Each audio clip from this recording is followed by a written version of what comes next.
Hello and welcome to what will be the finale of our one shot. I promise. I know it's like the third week we've been working on this one. You know how one shots are. I'm bound and determined to change the term for one shot, not term, but like the definition to just like a short like event or encounter or something, rather than just a singular session. Because again, I don't think anyone can do an actual one shot in like 4 hours. Not one that has any value to it anyway, or one that lets you actually like role play. So, but thank you all one and all for coming or checking out this video post fact.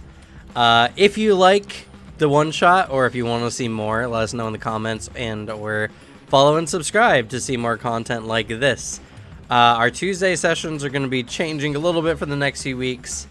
I do believe either next week or the week after, we will be starting the session 0 for the new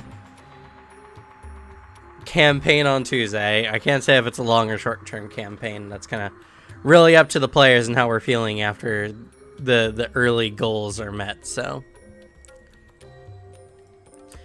also, if you have not done so already, check out our swashbuckler video we just had on the channel. Alex did a really good job editing it, and I think it came out really well. So, if you're interested in that kind of stuff, you can go on over and check that out. But now to the game. Quick recap. Y'all were at Slater's Cup, having fun, taking drinks, all that kind of stuff.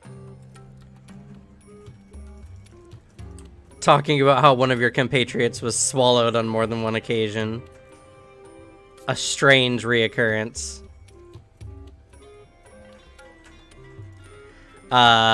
When suddenly the streets just seem to explode with activity, and suddenly, and without reason, a bunch of masked individuals known as the Bright Skulls were running around town, causing complete and utter chaos.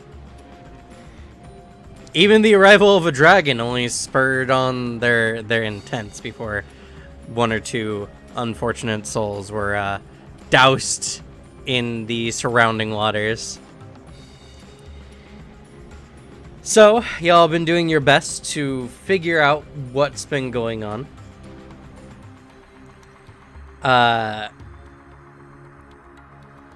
Checking out various points in the city, and eventually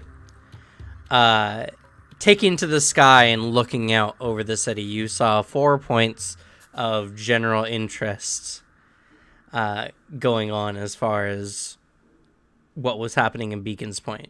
One, you noticed that many of the Bright Skulls activities were spreading throughout this particular section of Magnamar.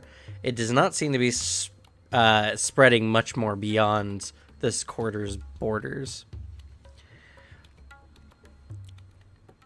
You notice one at the Great Amphitheater, one near the lighthouse, which is the namesake for Beacon's Point, and then 2 lesser congregations, seemingly, near the docks on the north and south side of Beacon's Point.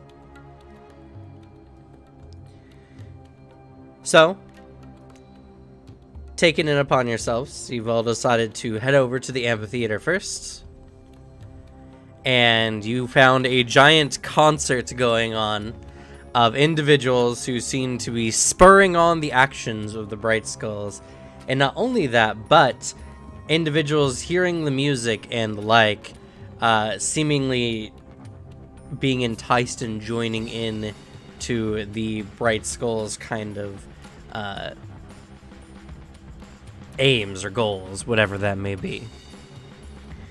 Somewhere along the way, you guys found that this event is more than likely being caused by some kind of large ritual. To what ends, you don't know. It could just be for the sake of sowing chaos, as so many of the adherents are spouting, or it could be for some other more nefarious means. Regardless, you had a bit of a standoff on the stage with some musicians of the Bright Skulls who were egging on the crowd and enticing them with some kind of large spell similar to the suggestion spell. Fortunately for you all, Theodore is a break-dancing expert and was able to draw the crowd's eye long enough for you to somewhat secretly dispose of the band, at least not in direct view of the crowd. Nonetheless, it doesn't seem to have overtly helped, as many of the individuals just went on not being drawn in, now spreading their chaos throughout the city. And I don't know if we got to it, but what's your plan? Were you guys going to go deliver them to the meeting point for the town's guards? Or the city's guards, I should say? Or I think we had already manacled them and dragged them off to the guard. Yep. And that was while I was identifying or whatever. Okay. The pendant. Then yeah, you send them off to the central quarters there, the Central Park area where they were manacled, and you were all getting ready to head out to point A here on the map to deal with that, and we'll go ahead and remove point B. If we have to pass point D on the way, do you want to drop in there? Well, Theodore also offers the teleport spell, so we could just warp over there if we want to. But we can warp to D and then drop to A and then to C. Fair.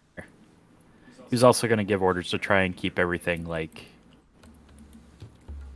within this section of the city, if possible. Okay, your men listen to your words and quickly hop to it.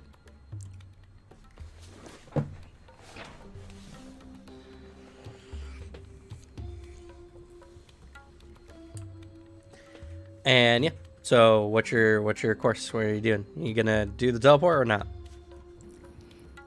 Well, we could also save the teleport as like a pocket teleport if something seems like we need to get there within a certain amount of time.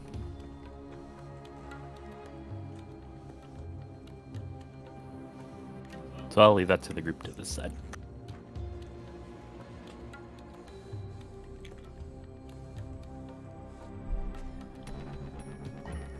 I'd say the teleport to get us there faster. If all else fails, I can save my last spell slot so I can do a dragon form if we need to get out of somewhere.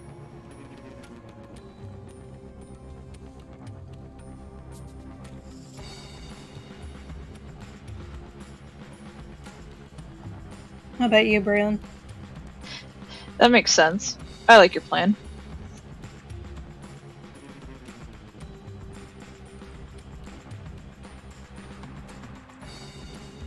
So we're just gonna warp to D or A or something. It does take 10 minutes to cast, which I think will still be less time than going across the city. How long is it to walk there? Or whatever quick pace.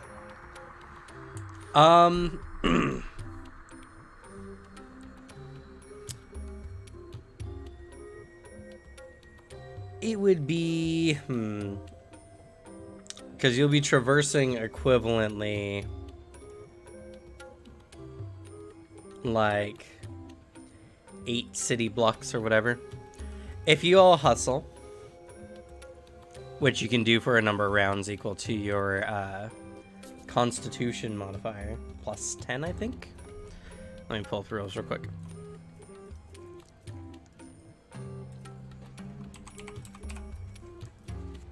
One of the few instances has actually come up.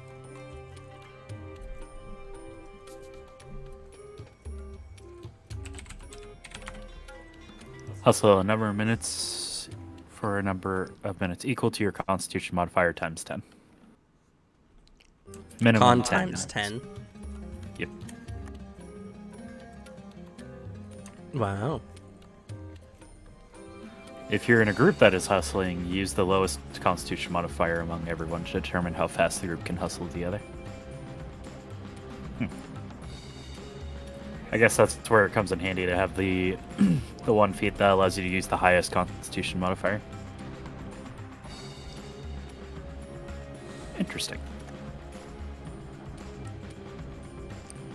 Yeah, I have the stealth version of that. I would say, if you were all to hustle on over there, none of you have any like major speed boosts, right? Nope. I don't think so.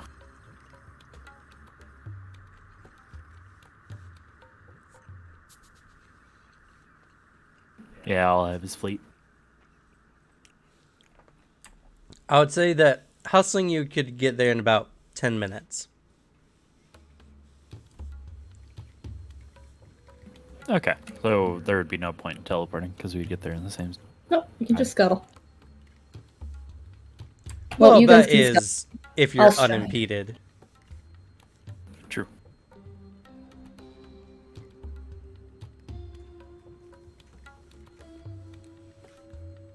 What's our Constitution modifiers look like? 18. 18 as I well. mean, it's a number of minutes is what our 18. constitution is necessary for, so I don't think it comes into play here. 16. Okay. Oh, it's the modifier, not the score. So 3. So 30 minutes. That's pretty good.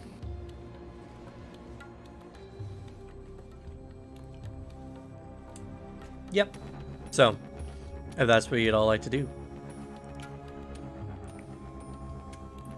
Yeah, let's go for it. Okay. So, heading off from the park, you all begin at a hastened jog, begin making your way through the streets. As you're continuing along, you hear the sound of crashing and screaming. As you look about, what before was very little more than just standard riding, breaking things for the sake of breaking things, has started to result in actual violence, as many members of the Bright Skulls and even some members who are not are now going to lengths to break into people's homes and break into various shops and start assaulting those who do not rage against the city. Seems that this fanaticism is starting to heighten, and they're becoming more violent as time goes by.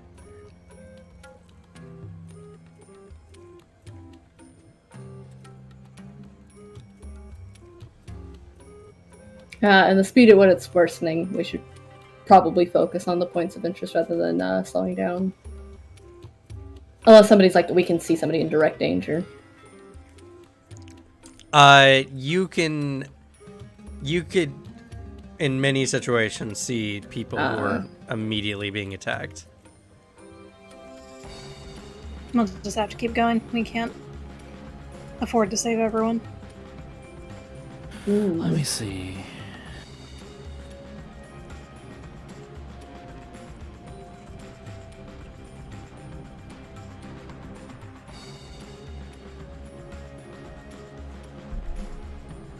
Looking at the exact specs on a spell, 1 second.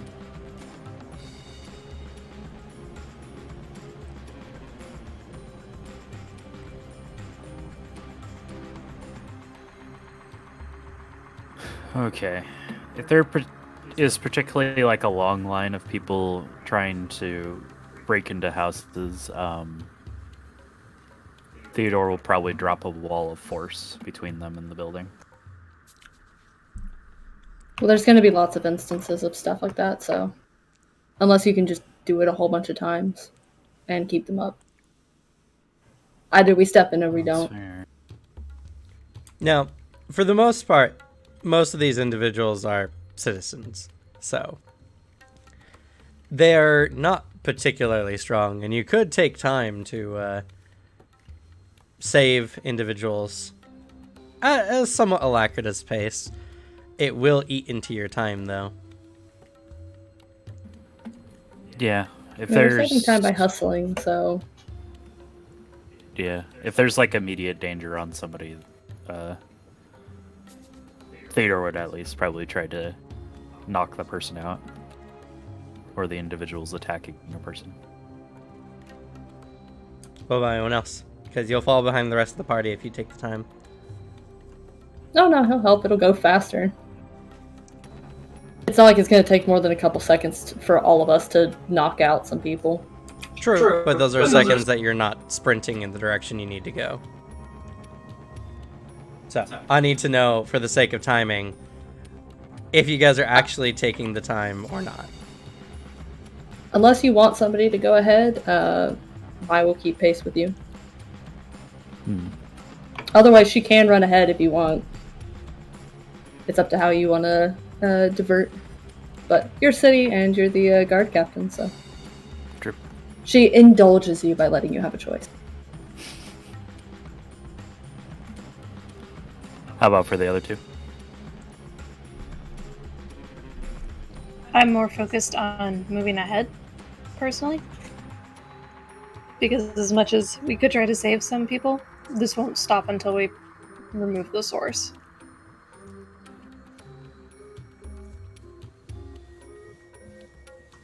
We could save a couple if you want, but we should, like, exactly what she said, we need to keep moving so we don't eat too much of our time.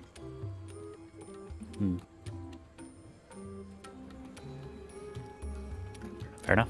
Theodore's gonna take the time, though. Then do you two want to run ahead while Maya and him take care of things? We can do that. Considering sorry, just some helpful information. Considering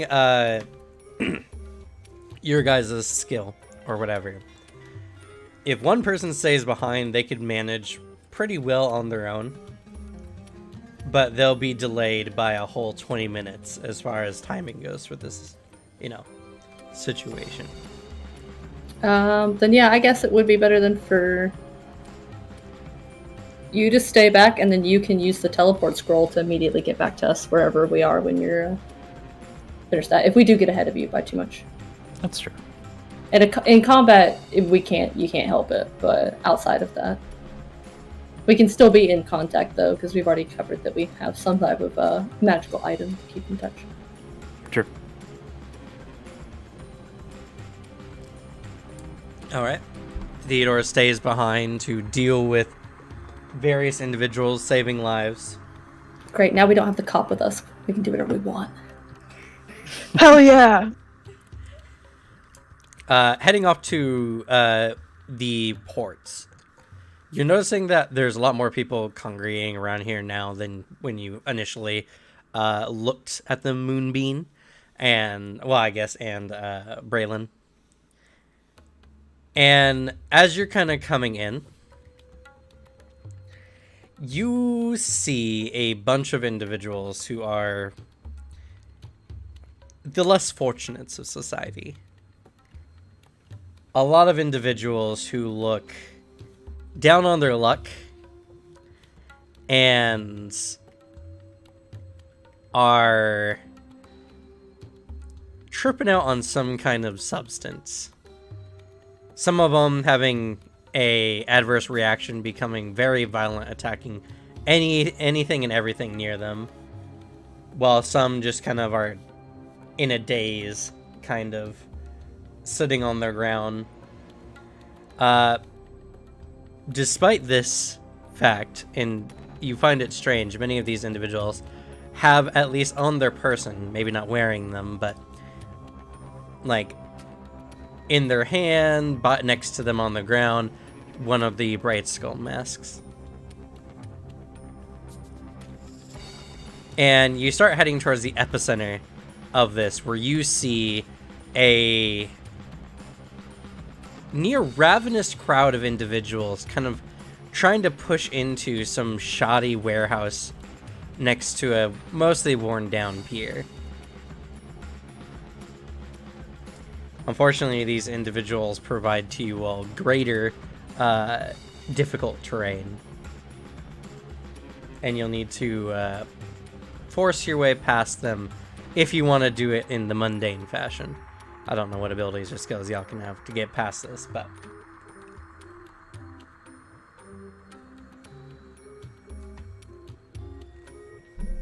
Be a perfect time to have a group coercion. I have group stealth.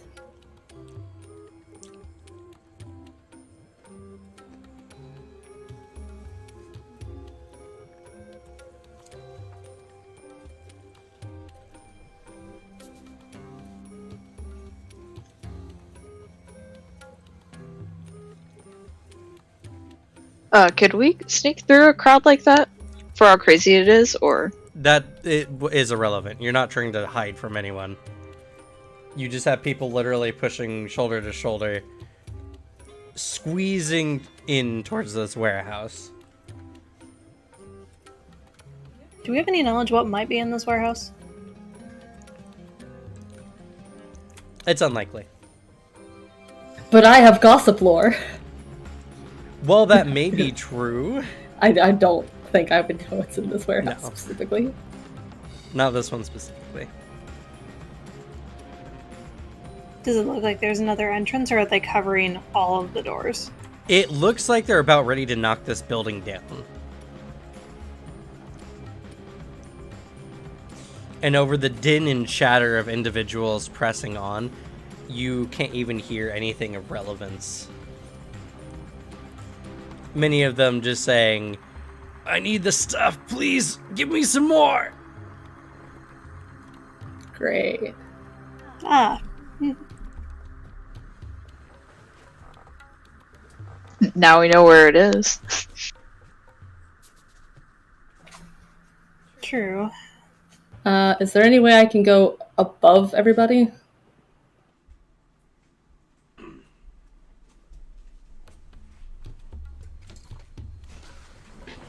Sorry. No. The people don't make good platforms unless you have certain feats that allow you to do so. There's a feat for walk on top of people.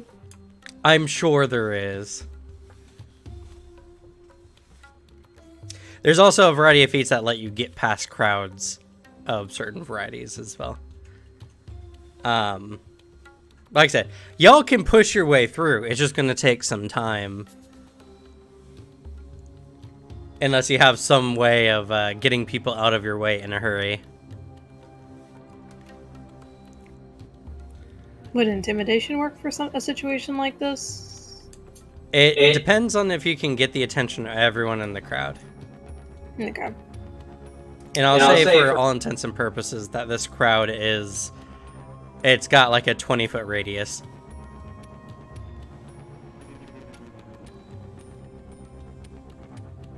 Alright, well, I don't have any skills unless I want to spend a spell on it for, like, just me. I wouldn't be able to help you guys, so... Guess I'm just shoving through. It's alright. I outclass a lot of these people physically. Oh yeah, it's not going to be much of a problem. But... Let me take a look at your character sheet. Because I believe you actually have a really solid way to do it with very little cost. Oh. If we really want to race me having the dragon form, I could shrink 10 people. Create a line for us to walk through. That would be great. I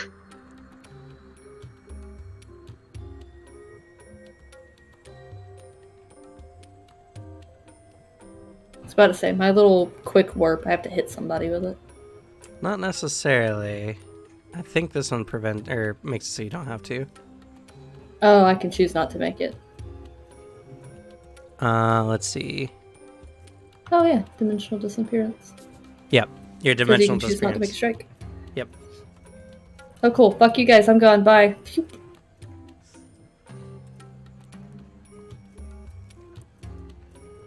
All right, let's see here, and it's a distance of half your speed. Oh, I'm not that far gone. But I guess I can keep doing it. Yeah, you But not have. actively moving. Because I can use 3 other focus actions to points? move and slide past people. That's true. Unless I can just keep using that ability. Let's see. Well, you have, I think, 3 focus points.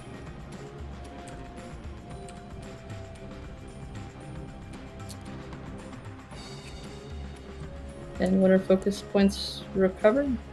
You can take 10 minutes outside of combat to restore up to 1, unless you have feats that get you more. Okay. So typically you can use 1 safely per combat without an actual expenditure. Anything more than that, though, you're depriving yourself of that for the rest of the day. But you always at least have 1. Let's see. I mean, it takes 10 minutes to travel between these points anyway, so... By conventional means. Yeah. What is the action of this one?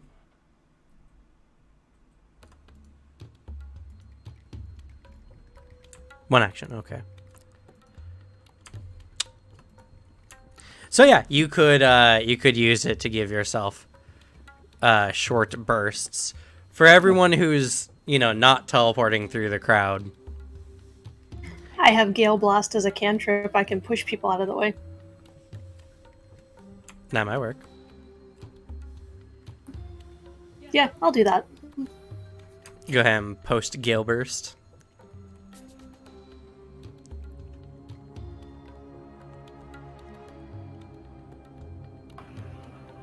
Is that lethal for regular people? Yeah, that one might actually kill some people by accident. Never mind then. I have nothing because my Yeah. other option is Puff of Poison.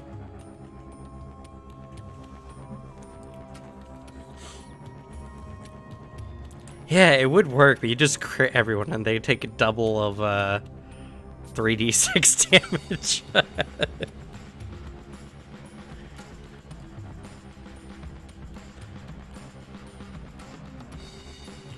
Alright, well, it sounds like bereft of many options. Y'all make your best attempts. If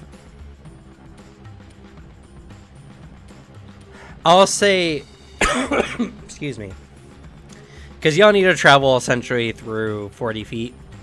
In a round in greater difficult terrain, you will all be moving, I believe, 15 feet around.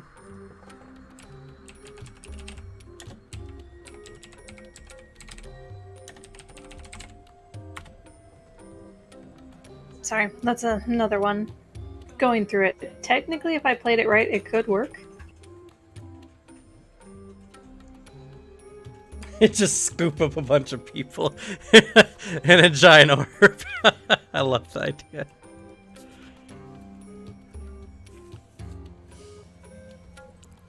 Much less lethal. Yeah. I think that'll be Moonbeam's option unless you can find something where it's lethal.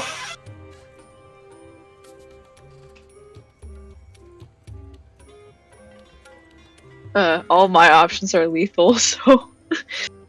It's actually a really great one if you have Cloud Jump. Yep. Nope, I just warp and run. Yeah. So, in greater difficult terrain, yeah, y'all would be able to move 15 feet pretty much per round. Which would get you there after about like 4 rounds. With your warp jump, you essentially get 15 feet in and then you can push through. You can use a couple more warp jumps. If you use all your focus points, you could get through the entire crowd in one round.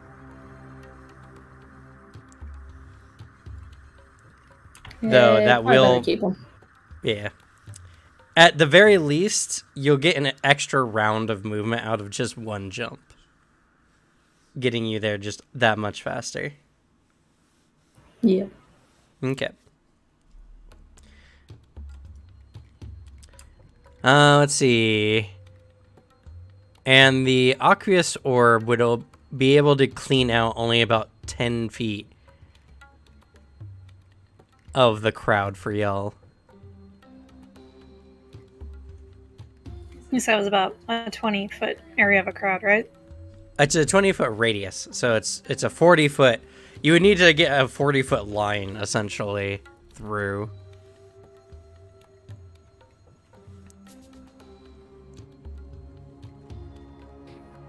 Huh. I was expecting greater difficulty terrain just to be triple the movement. It is. It's each one is an additional 10, so each one is 15 feet. Mhm. So I guess, yeah, that would be triple the movement. yep. So most characters, if they don't have fleet or anything. Oh wait, you have fleet, don't you? Mai? Yes. I Yeah. go a bit faster. So you actually could make 30 feet in around. So if you do your jump, you could get through the entire thing in one round. Ooh, I do have the Fleet Step spell as well, so I can do that for both me and Braylon. Oh, well, there you go. Hey, we found a good Yay. way. Oh, shit. Oh, Jesus. Well, the unfortunate part is you have to take 2 actions to set that up on someone. But you could give that to Braylon, and Braylon could make what? Yeah, could make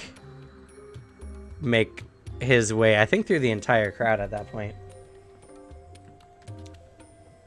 Yes. That's really good for a level 1 spell, I would say. It's a really good, yeah, it's a really good one. So yeah, if you do that and my jumps, both Braylon and mine can get through the entire crowd in one round. Okay. Yeah, if that will work. Yeah, because Braylon will be able to move, I think 3 spaces with every action. Yes. So that's 15 with every action, which would be 45. Yeah. All the way. Neither of them will have any actions after getting through the crowd. That may or may not be relevant.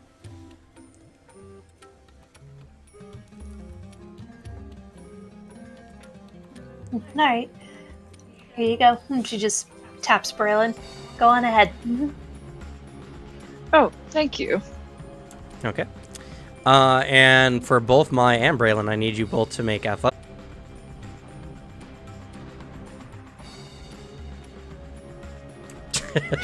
Oof. DC of 20. Dun dun dun. Oh.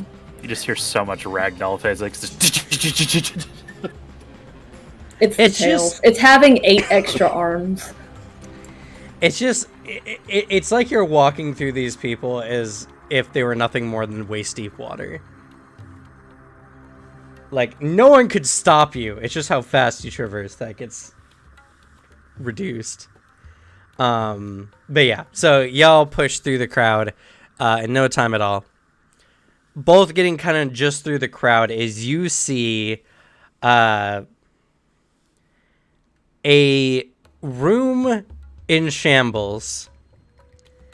You just see a swarming crowd of individuals who are now pulling out of various boxes what look to be drugs.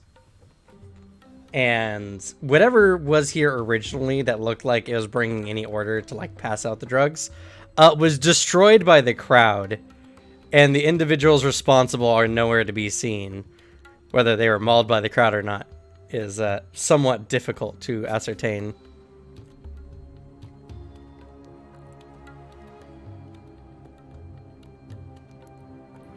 Just out of curiosity, the reactions we were seeing from these people on the substances, did it match the substance we found earlier? What substance you found earlier? The blue pixie dust. Pixie Yeah. dust. Yes, sorry. When did that come up? I need a refresher. It At the- It's a potion we found on the guy. At the Ah! stage. Yes. It is similar, though different. Well, this also seems to be a glittery powder. This one is an infused, like, light emanating from it, giving it a much more yellowy, glowing hue in comparison to what he had. As one of you could easily dip down, grab one from some struggling addict, and wrench it from their grasp to take a look at it.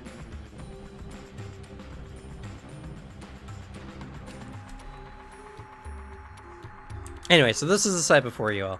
What would you like to do? Would you like to try to explore around and see if you find any evidence through the crowd? Or what would you like to do? Don't forget, everyone also has the earrings as well. Or whatever communication device we've settled on.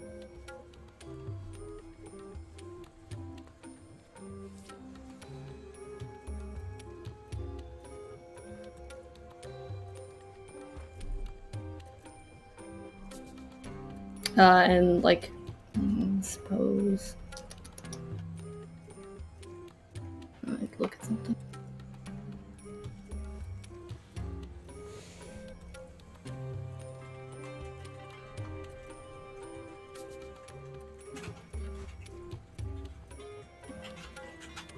While I'm waiting, since I obviously can't move in there to help them out.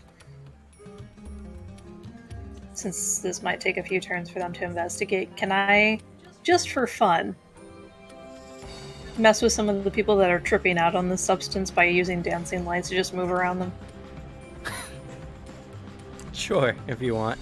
The ones who are like in a daze on the ground, they get like instantly like that sense of oh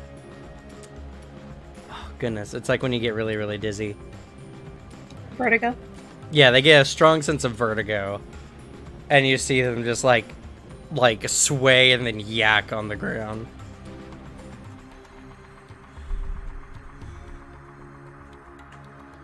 I'm not the most perceptive, but I will take a look around before I go doing anything fun. Like, really Okay. making an enemy of all these addicts. Do you think there's any downsides to tossing either fire or acid on a drug? With a slathering crowd around it?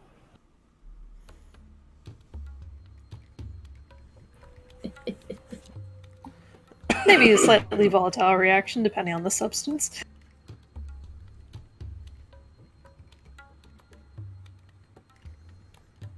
Alright, so Perception. The DC is 25. okay. Can I also do the same thing? Sure. While the crowd is thick and wild, looting through a relatively, as you all are looking more in-depthly now, there is a lot of this stuff packed into a bunch of crates. You don't know how much, but probably a literal metric ton of narcotics. You do find in the crowd, barely as you shove your way through to kind of look, you know, both of you with either tails or arms just moving people to the side to look, see a busted table and some less downtrodden individuals who had been unfortunately trampled on the ground.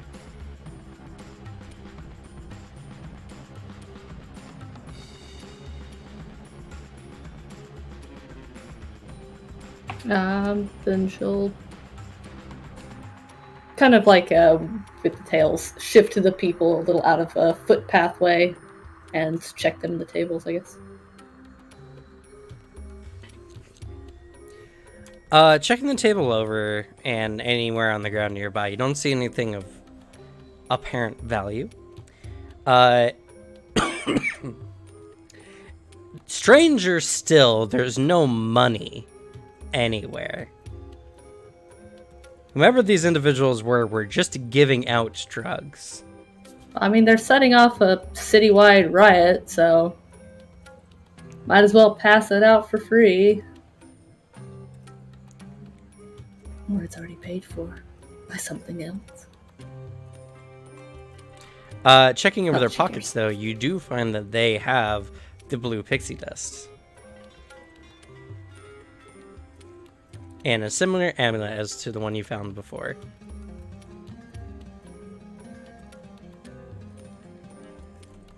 Alright, through the earring, she'll inform everybody, including our good guard captain. More confirmation of those with the pendant are complicit and apparently passing out a bunch of fucking drugs for free. Which is pixie dust gone extreme. I didn't need this today. Any particular things you can tell me about what the drugs do?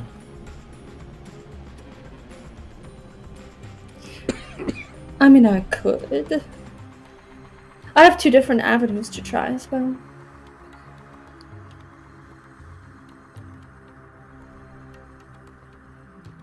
And it takes me, what, like, I think you said 10 minutes to essentially, like, identify, just like it did with the other potion? Just for or stuff is my like arcana drugs, good enough that I would... No, you actually need crafting to identify them. Oh, okay. I can help you out. Oh, she'll pass it on to you. He used to be rebellious in his youth. Oh yeah. Testing alchemical potions is very similar. You do need at least access to an alchemy set to try to figure it out.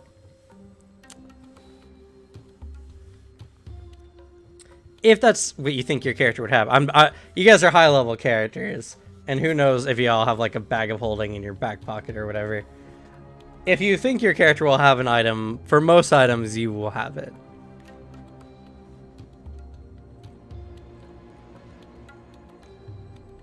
Though if you don't have the alchemical crafting feat, you probably don't have access to an alchemy set, at least immediately on hand. Oh man. Is there any nearby by chance? You might be able to find some. Did they make the drugs here? Well, you can make an educated guess because you're high-level adventurers. They're taking blue pixie dust and they're adjusting it in some form or fashion.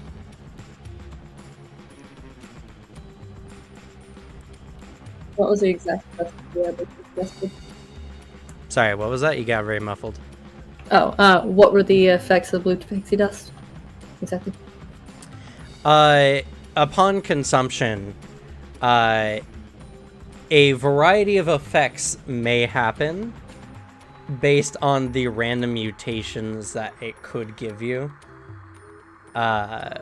Whether it's by making, all of the words you say come out buttery smooth, like affecting people as per the charm spell, or whether you suddenly burst out wings, like butterfly-esque wings, or there's a wide variety of possible mutations that come with it.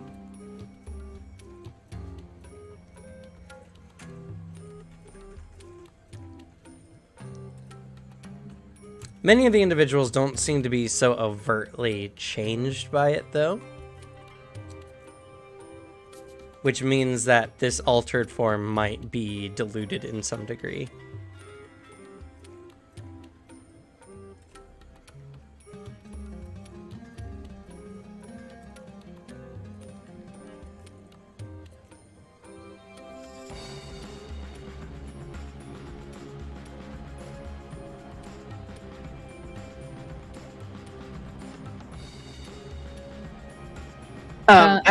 Oh, sorry, you go. You'll go first. Your skills Oh, are you relevant to it. Nose goes. Okay. So I'm guessing that what we need to figure out what it's diluted with is with the alchemy set. Or could I use a crafting roll to figure it out? You'll need an alchemy set to figure it out. Okay, Like I said, that's what I you was guys guessing. can attempt to go around and find one. You never know. But we don't know how long it would take to figure it out. And honestly, I don't know if it would change anything now, knowing exactly what it does. It seems like something more for like investigators figuring out what happens and all this afterwards. We probably more just either want to decide whether we're going to keep going or if we're going to try and halt the flow of blue pixie dust by, dealing with what remains here, depending on how much is here still.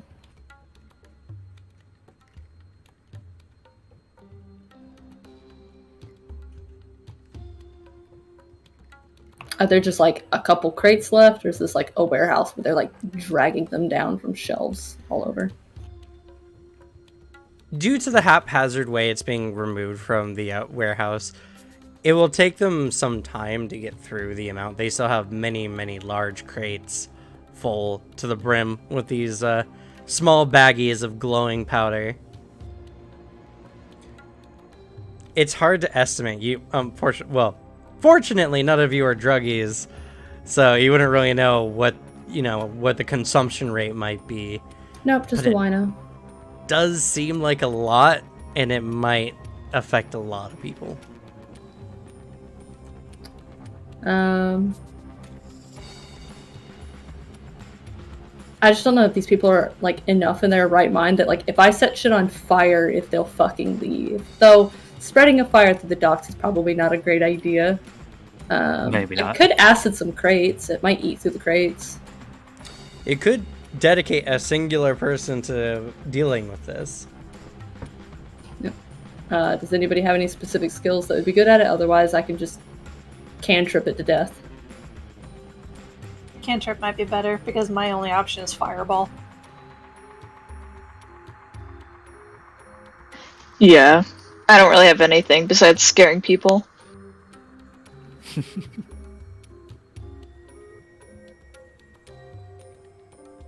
Alright, well, if you guys want to continue on then. I do have a geyser. I feel like it's probably got to be something that we can do a bunch of little times because Yeah. there's gonna be too many people in the way. If there's like one area where there's no one around, then you could use something like that. But otherwise, Fair.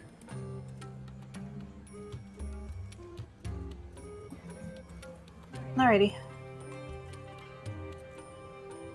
You sure? These guys are fun to mess with.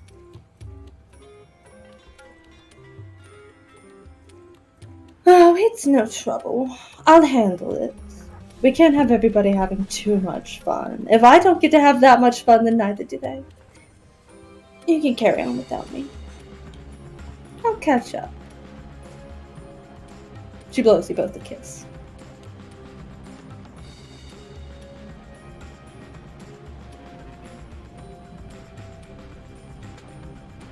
So, did they have the same struggle getting out of the warehouse? Or is it worse? I mean, if Braylon really wants to, Braylon can bust a wall down and leave through a different way. Hell yeah, let's do it! Alright, Braylon, then go ahead and make an attack roll with your weapon against the wall, please. Yes! Alright. So you manifest your greater buzzsaw axe and just cut through the wall of the shed in a few strikes, letting yourself out.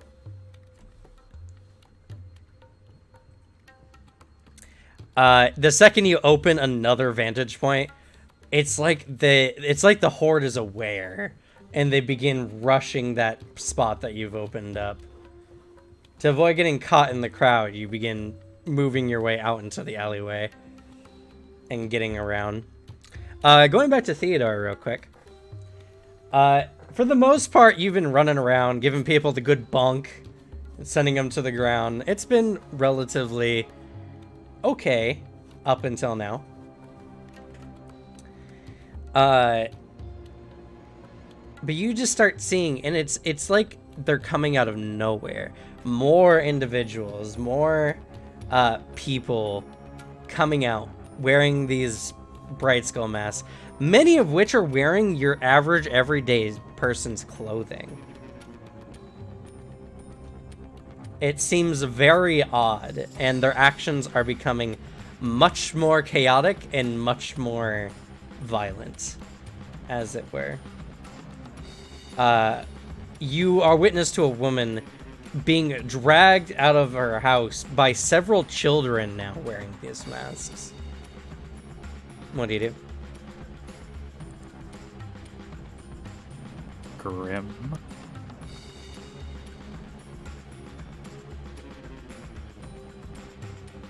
Well, on the children, I suppose I will implement fear.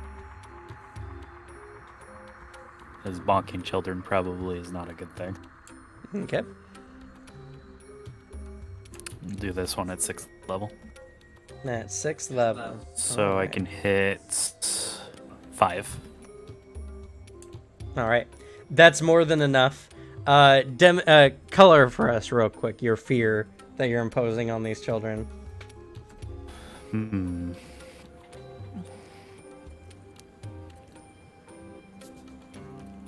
Let's see. It is somatic and verbal. Okay. So as he does like a kind of dance with his rapier, and then he points in the direction of the children and lets out a very authoritative and almost disciplining voice of, "You all there, unhand that woman immediately!" As it almost takes on a more just intense tone through the magics as it emanates outward. As you do so, the children and then a couple guys nearby, because, you know, why not, just look at you with abject terror and then turn to flee immediately, screaming their heads off as the woman is currently sobbing and, like, trying to regain her composure. He'll run up and say, "Alright, there. I know this is not the most ideal situation, but we need to continue moving. If you can get to the line around... what section is this called, actually? Is this Beacon's Point? Are you pinging anywhere? Oh no, just this general area. I figured maybe it was a district or something. Yeah. Beacon's Point is a district in Magnemar. If you can get to the edges of Beacon's Point, you should be safe there with the guards. All right. Thank you so much. Before you go, what can I do to help?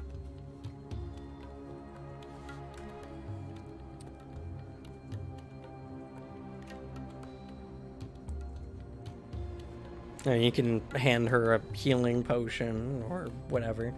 Like, you have, like, near infinite funds, or at least for small items. That's fair.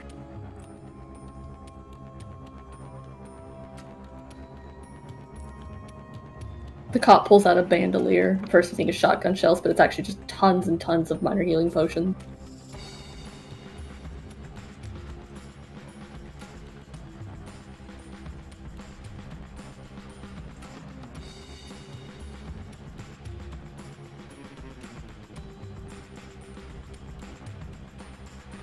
I don't know. Would an invisibility potion be too far? No, not at all. Drink this and you'll go invisible. You'll have 10 minutes where they can't see you. Just don't do anything aggressive and you should be fine. Okay. What's happening? Why is this happening to us? We're trying to get figure that out. Just try to get to safety and we'll make sure to get this taken care of. Okay. Nervous at first, she pops the cork and drinks the potion, turning completely transparent as you can hear her foot running off in the streets. You look around to observe your surroundings, and it's just getting worse. You've done a lot of work, and you have a bunch of people currently, like, handcuffed to... You've created a ring of individuals handcuffed to each other around a tree. And you still got plenty more handcuffs where that's coming from. Good thing you got a bag of holding dedicated just to that. But with the sheer number of deviants running around causing chaos, you feel like you might need even more handcuffs.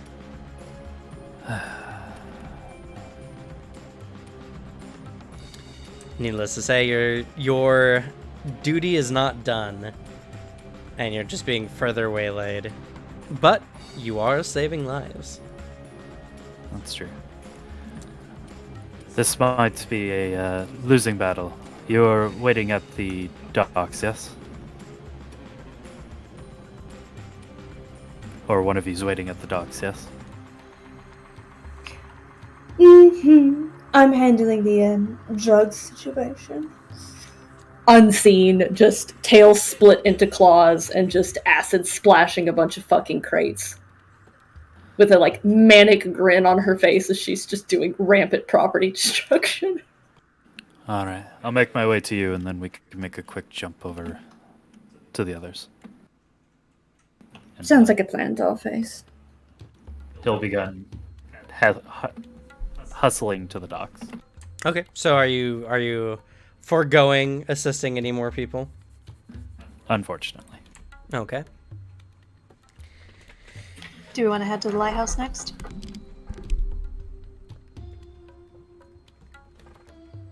To whom are you speaking? To Braylon. As he just came through a wall.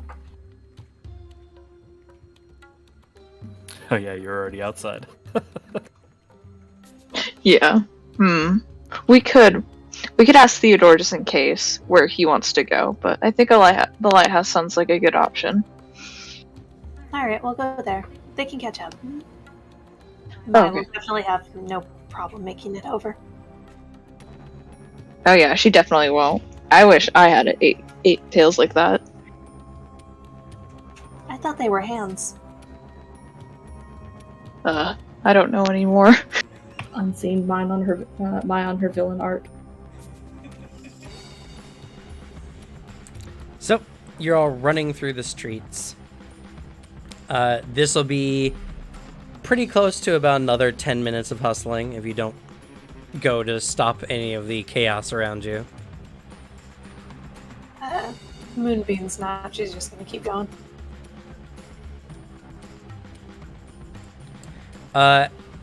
As you both begin approaching the square, you see a much different sight than you did before. Where before you saw either a bunch of people moshing out near the amphitheater or a bunch of people drugged out of their minds near the docks, you see a bunch of people shouting to the heavens, calling out for salvation and repenting for their sinful ways, as a bunch of individuals now, again with the bright skull masks, are running about talking something about breaking down this city made of sin and reducing everything to a much purer state. As you guys approach that square you came to before, you see now it has gained much more people. On top of that, where before you saw just a bunch of people listening to some kind of speaker on a stand, now there's a massive crowd of individuals of all varieties in various stages of worship, bowing, praying, some dancing even. It all seems to be of religious connotation, though, as the speaker is still upon the platform calling out and demanding people break from this city of sin, to forego your material possessions, reduce everything to nothing but its purest state, just as the world first was. Can I do a society roll on these people to figure out who the heck they are? Or what they're calling out for? Would that be more of a religion? Are you trying to see if they're praying to any god specifically? Yes. That would be a religion. Alrighty.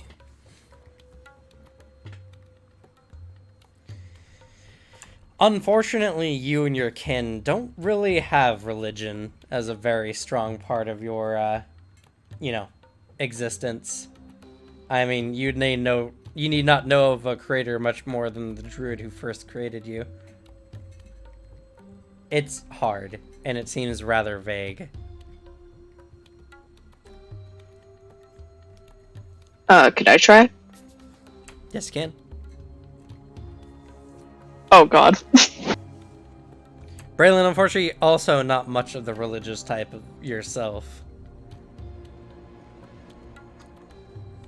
You may have the gods that you pay favor to on occasion, when you pray for safe travel, maybe, or pray not to get a terrible hangover. But other than that, you're not much of a religious adherent, and not one for gospel. We do know the pendant and some of the basic information of the hag. That you do. Unfortunately, neither of them recognize if this is even about that at all. Even if I gave them a circumstance bonus. Can they use the talkie-talkie magic item? Pass along enough snippets of stuff. Oh yeah, we can give you a play-by-play as to what's going on. Sure. Oh yeah. I'll say impose a -5 penalty on the check, but you can do so. That's if anybody knows religion. I do not. Would a cult work for this? Maybe it's a more cultish type thing? No, occult does not apply to religions in general.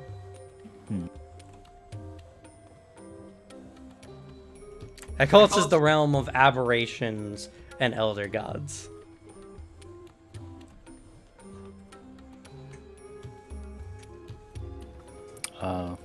I don't have religion, so.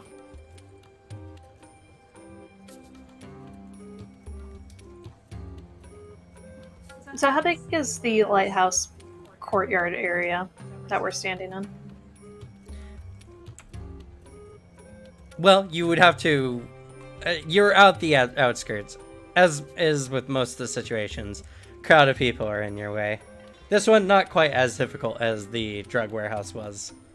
But I would say like 100 feet across, so it's about like a 100 foot by 100 foot square. With the central podium just taking up like a 10 by 15 in the center.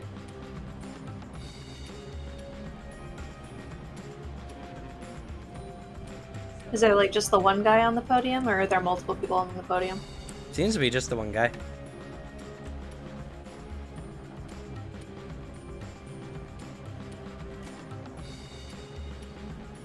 Need some clarification on something, because it specifies if you hit a surface you take bludgeoning damage, but it doesn't specify the bludgeoning damage. Sorry, for what? This one. Wording wise, it says they take bludgeoning damage, but it doesn't mention it. I'm assuming it's treated much like fall damage.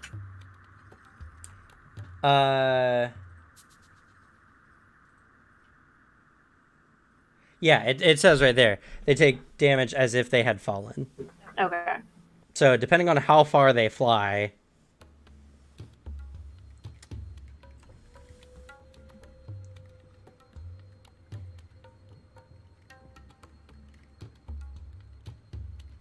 Could I catch them by chance? I know that sounds stupid, but I don't know. The spell doesn't innate. Well, you could, I guess, technically, at least attempt to mitigate. This spell doesn't actually seem to push people. No, but it makes the area greater difficult terrain for flying creatures and difficult terrain for creatures on the ground. So I was not sure if this could be used. Not unless you want to make it harder for the worshippers to move, I suppose.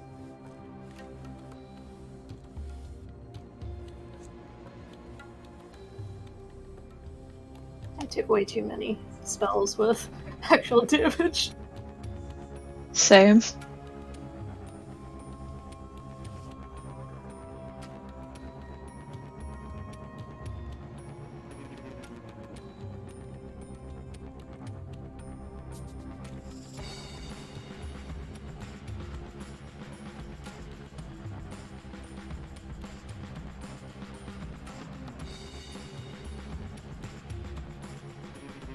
How far is it to get to the podium? You said it's like about the same distance, like the warehouse amount of people? It would be about 45 feet of difficult terrain. Not greater difficult terrain, though. So you'd be able to make about 30 feet per round.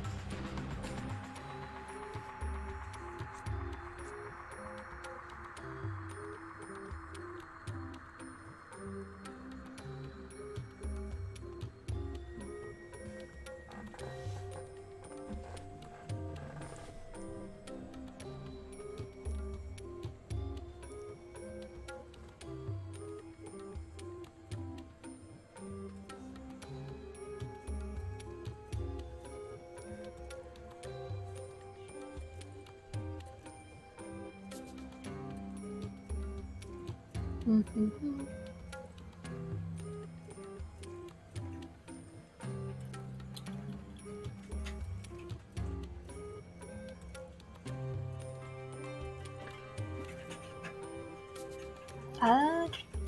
I could get over there, but I'd have to play it by ear.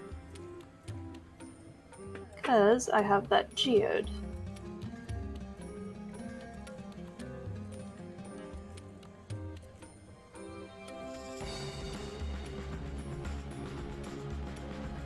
And it's a raised platform, so there's obviously space underneath. I don't believe this allows you to travel as if you had burrowing. It does not. Darn. Though, though, I guess Braylon could chuck you. That's a good option. If we do that, I could shrink him.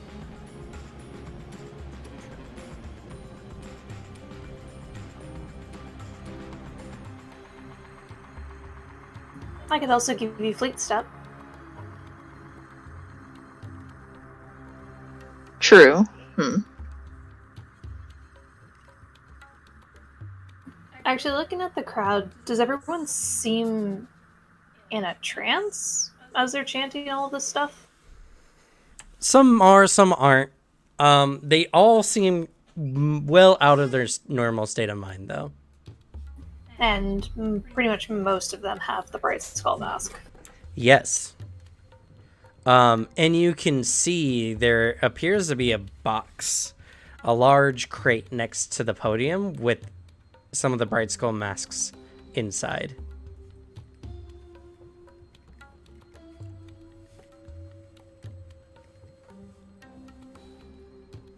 Whatever these masks are, they play some part in what's going on, at least.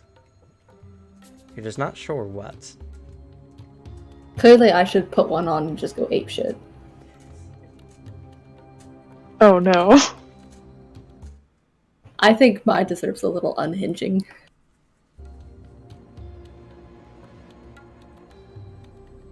Just down 3 of those blue pixie things. Put on the skull mask. I could destroy the box.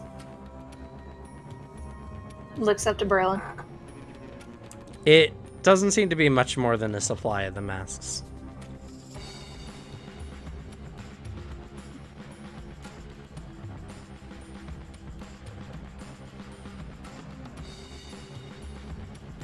Do you have anything to destroy the boxes, or? Oh, I have tons of things. Let's see. Are we well into night now, or is this still evening? It is night. I can do a moonlight ray.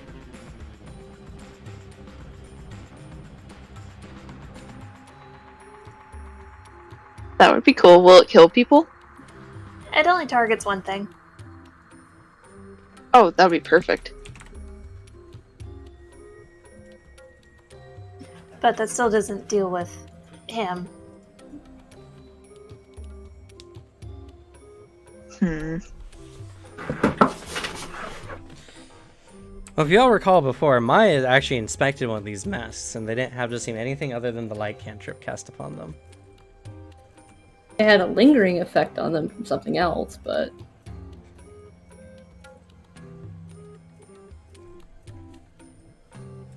True, some faint, but not complete magical effect. At least none that you could detect. might be complete now. Actually, I can get him off the stage. And...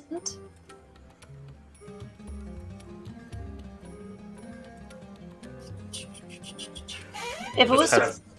Oh, God. If the aqueous orb was able to pick up someone, is it just the first person kicked out, if I'm reading this correctly, if someone else goes in there? Post it again real quick.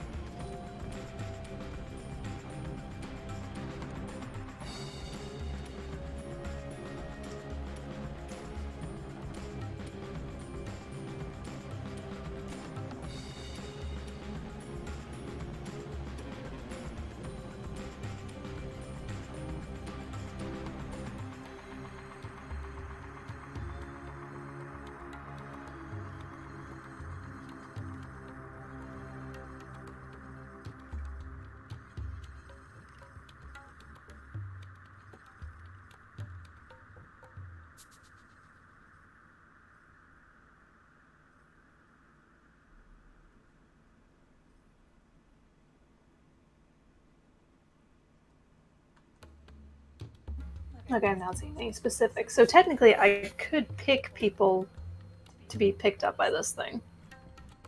The orb will only hold as many people as fit in its square. So at most you could hold about 4 people.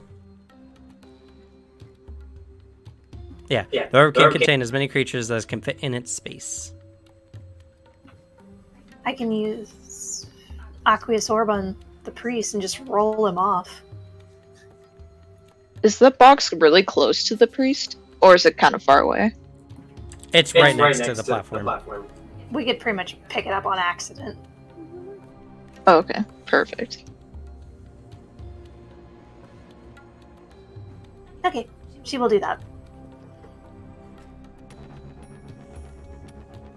Okay, so you manifest the orb. And, I'm assuming next to the individual.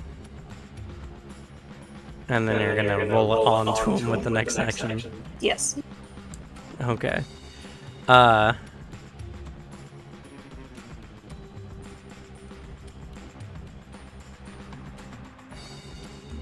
Okay. And... alright.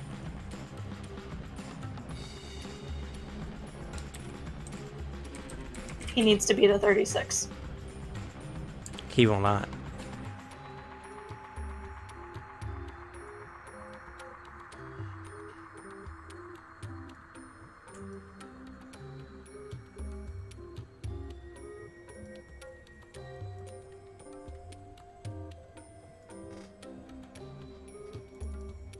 I don't know if I like that a face appeared there for a second.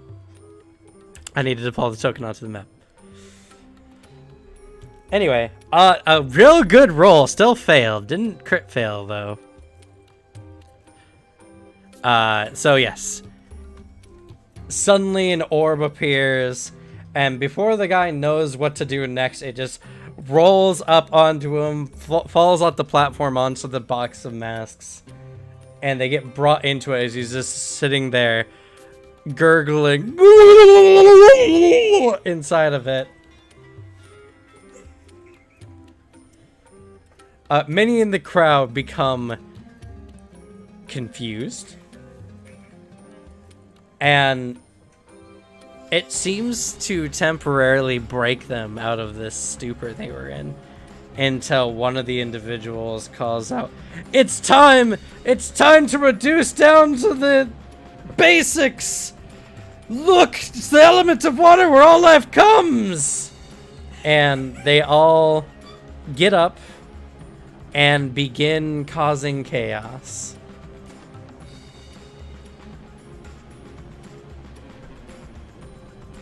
Off their fucking rockers.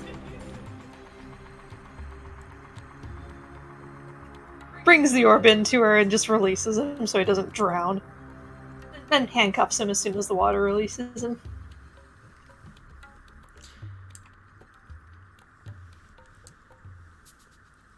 And he says,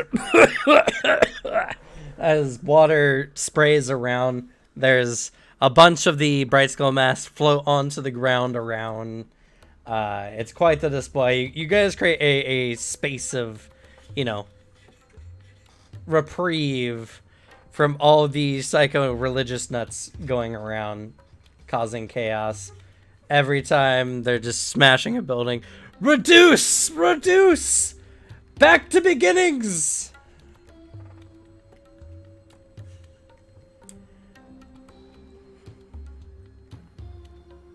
Alright.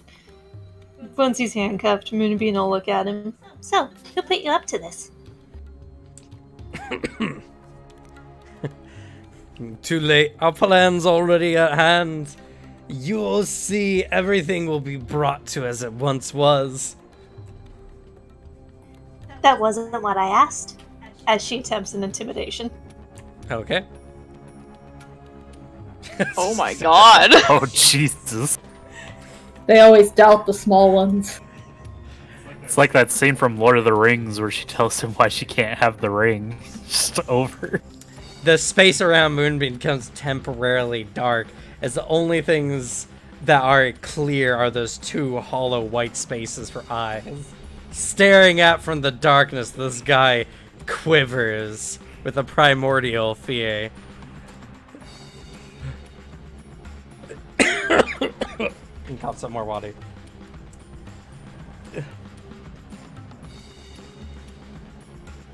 It was toughness. He said the city would be ours as if we went through with the ritual. Okay, and where is Daphnis now? He's at the ritual sites. And that is?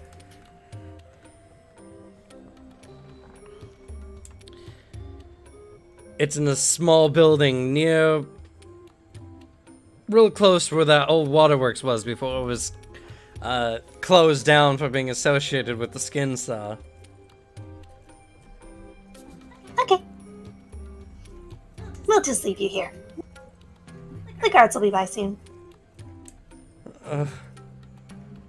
He looks defeated. Let you guys know. Was that point C, I'm guessing? No, remember the this little island down here below, past Beacon's Point? Oh, yeah. Because that was where we had the skin sawmill. I see. Looks like it was all a distraction.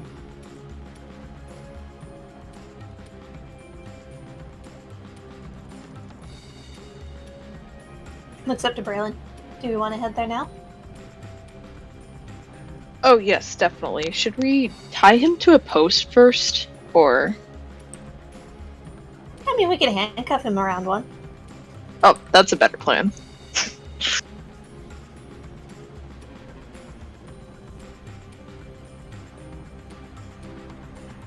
Yeah, we should definitely let the others know and then head straight there, because I don't want anything else bad happening or worse.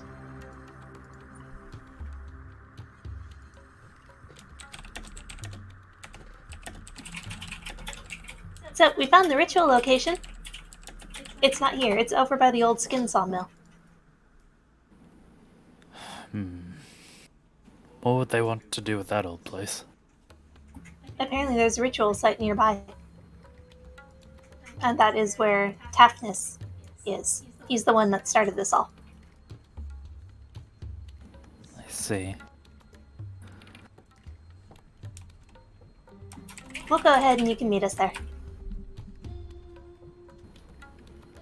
Alright, that sounds fair. Come pick me up and we can teleport. Of course. I'm almost there. Having fun, Mai? It's an absolute blast. My favorite is when somebody finally realizes what I'm doing and they just start sobbing uncontrollably. Their hands just hovering just on the outsides of whatever is slowly sizzling away into nothing. I'm having a blast. Guys, I think Mai's evil. Is she the real bad guy? The mastermind behind all of this. Just so she It's can not a have fun. misery kind of thing, you know? It's just the satisfaction of I don't get to, actually do any fighting. It has been very hard to be me lately. Retirement's really not a good look. It's very boring. I kind of just have to make my own fun, and this is as close as I get to beating up, big bad minions. And I'm not even beating them up. I'm standing too high up for them to get to me right now. I'm on a bunch of crates up tall. It really doesn't matter. We can talk about it later. I don't have enough wine in me for this. I'm far too sober right now from all of the fighting and talking and having to think about things. Would love to get back to the not doing that. Yes, back to clear comms, please.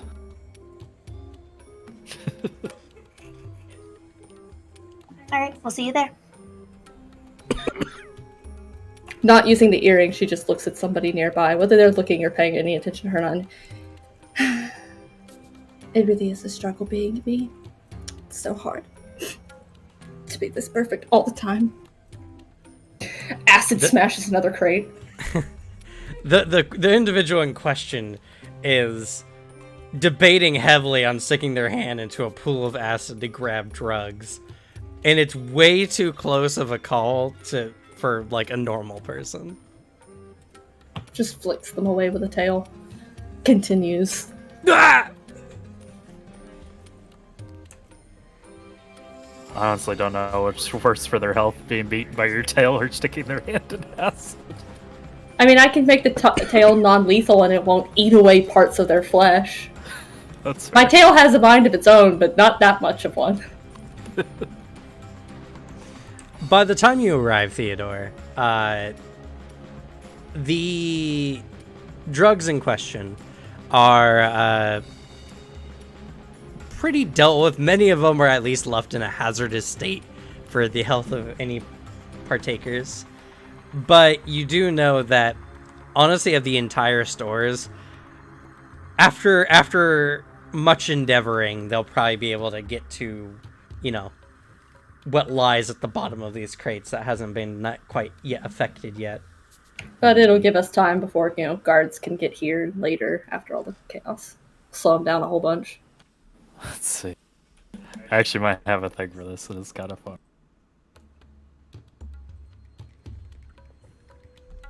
I think it might take me too long to cast, but I took it as a flavor spell. Yeah, it takes 30 minutes. It's not worth it. But this would be the spell.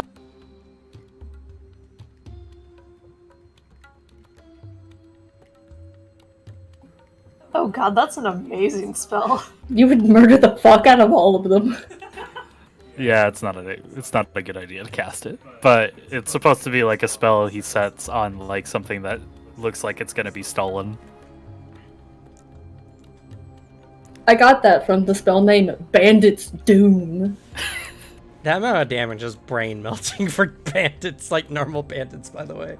I think a normal bandit has 20 HP. Not quite the same after that. Yeah, they'll be dead. Definitely It not lasts in a the month, same though. state before.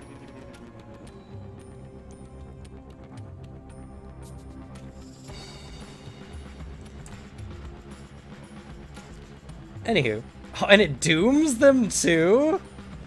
Oh my god. They Depending would on- die just for going down, despite, like, even if it didn't Yeah. outright kill them. The creature takes double damage and is doomed 3 if they critically fail. They would instantly die. Jesus. Probably would cast this out on like the utmost important stuff, like a document that would be just extremely important. So, God, that's only a level 5 occult spell? yep. I mean, level 5 occult spell is like, that's the level where you become a veteran adventurer. Like, that's when you become seasoned. Oh no, I know. I'm just looking at this entire effect going, this feels like something you'd find much higher up in like the 8s or above kind of effects. Oh, no. Yeah. If you saw the damage on later spells, a simple 8d8 ain't nothing compared to what you get on later level spells. I can do a sweet 11d6 to everything in a 160-foot burst. Jesus. Damn. Total chaos and destruction. Why do you think I was sad that I couldn't use Earthquake? That'd be so fun. I mean, you may get to. I even know what it would look like. Yeah, I mean, if you want me to destroy a ritual site, I could fuck a place up. But yeah, no, when she sees you, she finally hops down from the crates, flicks like a last, like, glob at one, and trots over to you. You know what's fucked up about this spell? Even if you succeed, you're doomed 1. Yep. Alright. He extends a hand. Which means that pretty much wounds an individual if they succeed. That's terrible. She does a gracious bow, all 8 of the tails spreading out around her before they flip over into hands with the fake fingers spread. Her own hands, like, held in front of her primly. And then she takes yours. Alright. And he'll begin casting the spell, which takes 10 minutes. Okay. It's no hardship holding your hand so long enough. In the meanwhile, both Braylon and Moonbeam are making their way there. You get about halfway to where you need to go by the time your the teleportation spell goes off. You can see that the streets are becoming even worse as more individuals are becoming crazed.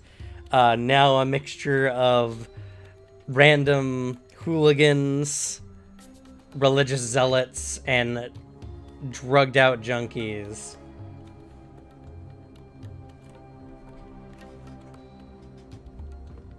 Let's see. Yeah, I would probably teleport to meet them, right? I mean, we can go ahead and teleport closer to it and scope it out if we want. Yeah, that gives us time to get there. That's fair. Yeah. And if, like, something's going on where we immediately need to step in, like, sometimes you gotta. But for now, we can go ahead and scope it out. That's fair. As they warp outside of the skin sawmill. Does it look active when we get there? I'll show you. Oh dear.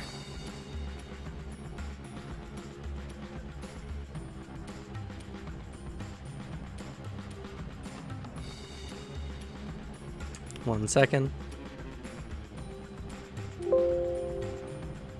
don't know why I did it. Like that. Oh well.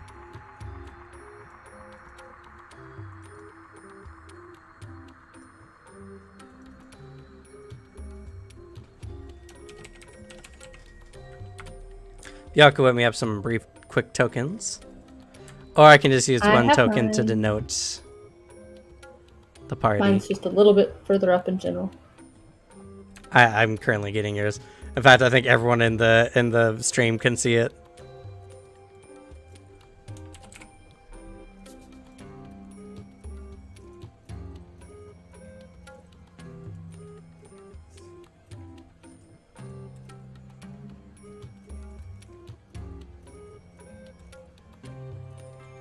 Oh, I didn't even need to do that.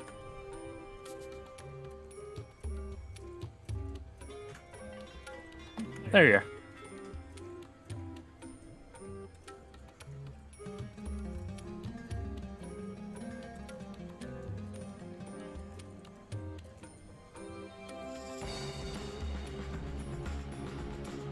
You know, if I actually were my token, you'd be on the menu, bud.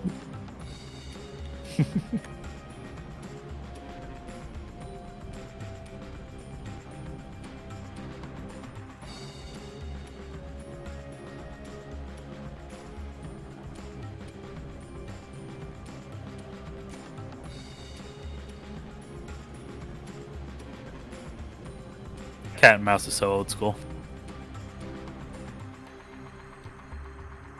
Fox and rat.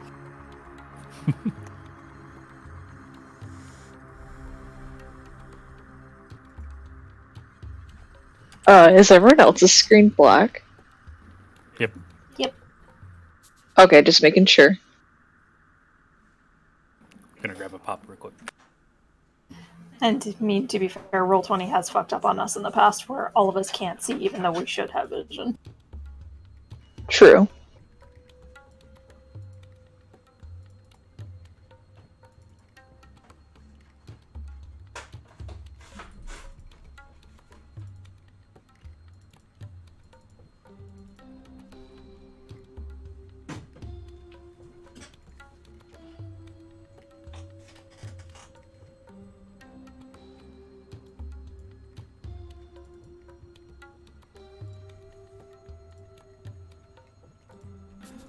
Also have no need to fear. I have like 7 more castings of fear left. Yay!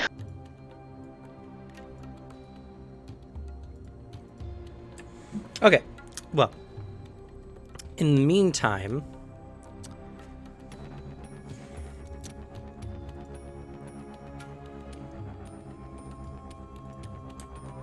oh, 1 second.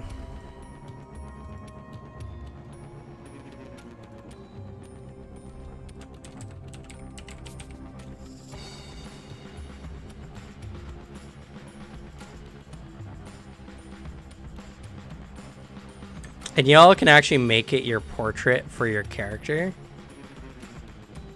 And I can just drag and drop it off here. You don't even have to send it to me.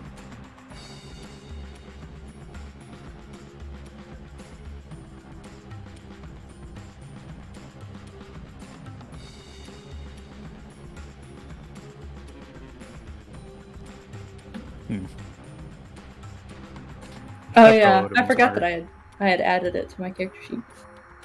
Yep, so yours was really easy. I didn't have to do anything special.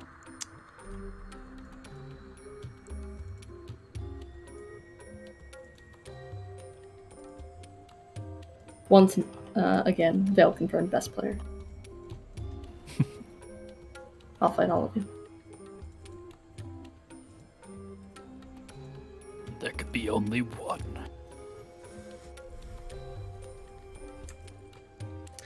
Weird. I don't know why you're not showing up on the...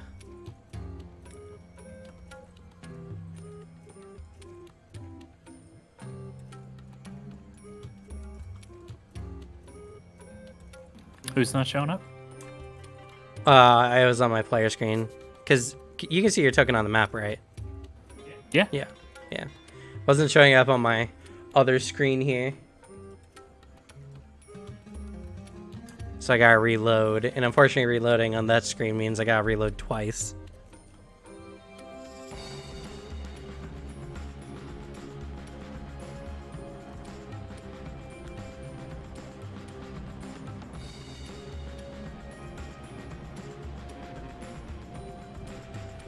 My passive perception is 35. That's crazy. Leave it to you to take the perception character. But he really isn't. Well, his wisdom's pretty good, I suppose. Mine is a 19.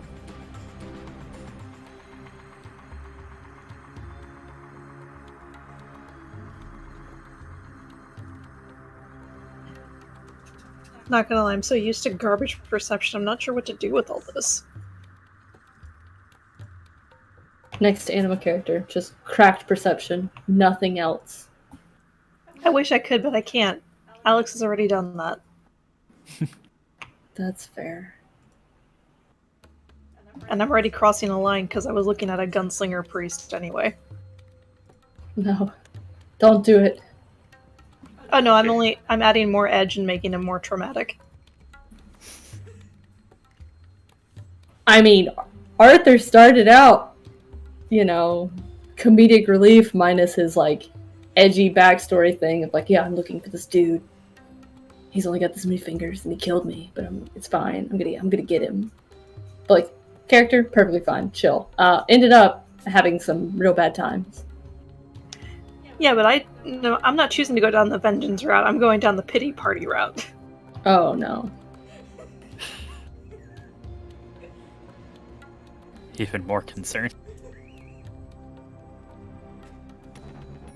My roll 20 on my other screen is having a fit right now. Alright, 1 second here.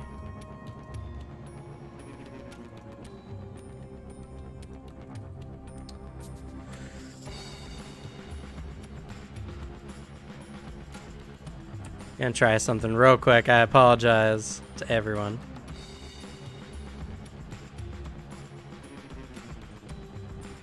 Oh yeah, Vale, did you get to see that for cameras? They now have a background option if you use your camera.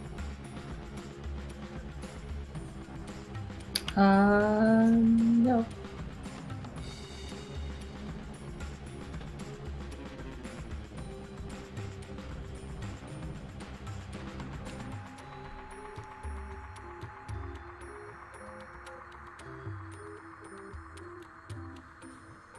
Alright, 1 second here. This is really weird. I might just have to close my entire web browser down.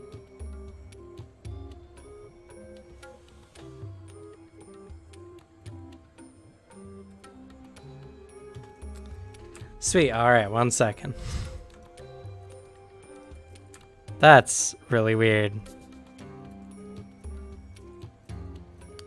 I also gotta change something real quick here. Oh. Never mind. Okay, it looks like it loaded now.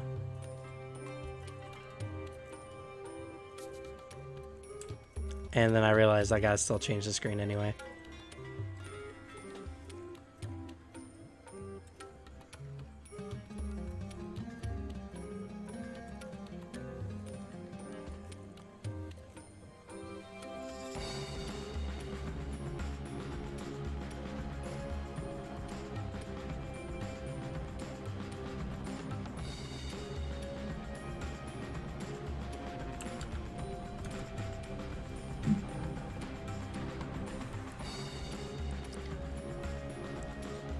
Yeah, for some reason it's taking me like an eternity to reload these pages. Like a long ass time. Could it be roll Weird. 20? It is roll 20. I just don't know if it's like all the extra stuff that came with the Rise of the Rune Lord stuff. Alright, there we go. There we go. Alright, so y'all both can see your characters. It's all good. That I can. Top left corner, by the way, Bill. I mean, I can see mine. Awesome. You can't see Devin's. No. But I'm right next to you. Devin, move your token. Yeah, it doesn't load that fast. You gotta do. There you go. Can you see me now? No. I looked Well- around you like 3 times. That's strange. All right. Well, I can move my token, but I don't see you. It's all black. Ah. It's all black. The whole map is still black. Oh, she just may not have vision then.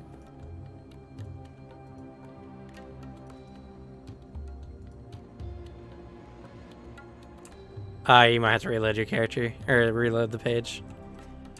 Because you have all the settings.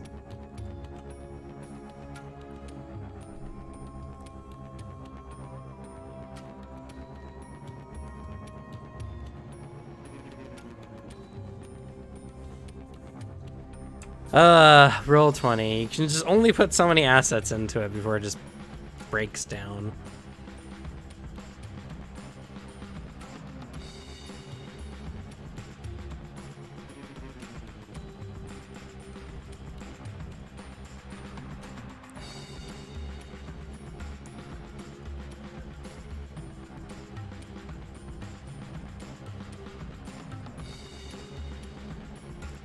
To be fair, though, if I remember correctly, you had a lot of issues with this also when we were originally doing Rise of the Yeah. Rune Lords.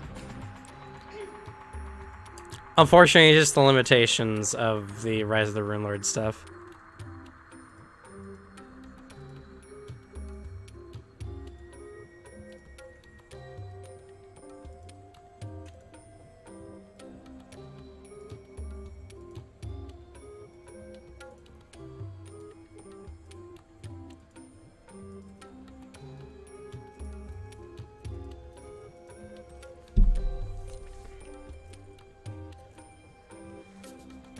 Are you having a forever load screen there as well, Val?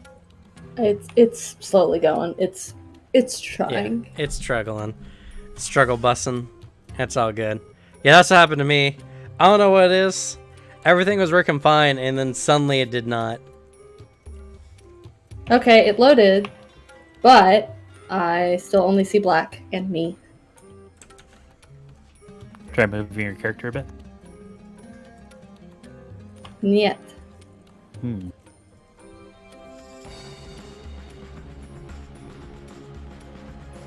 Try again.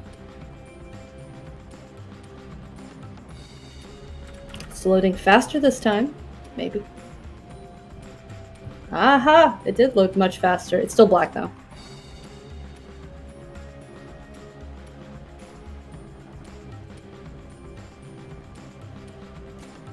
Oh, Oh, well, now I see everything. yeah. Oh, okay. Now it's correct. Now I can only see the sliver. The L. Okay. That's what it was. I don't know why, but I had to just turn it back on and off again.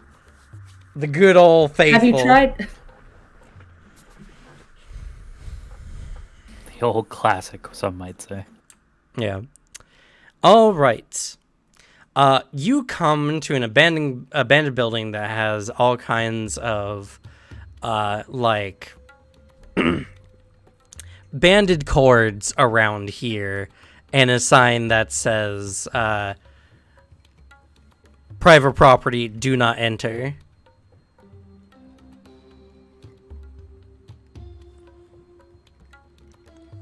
You don't see anything overtly on the outside, though you do see what appears to be faint candlelight emanating from inside the building in the upper floors.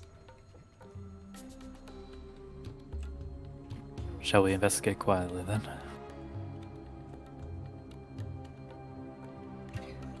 Certainly.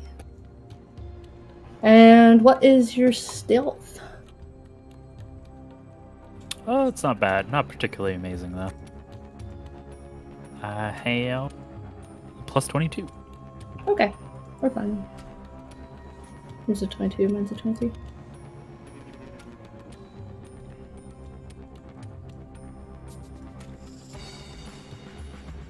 Are you an expert? Yeah, I have the quiet allies thing. So I can just do a single check. Fair.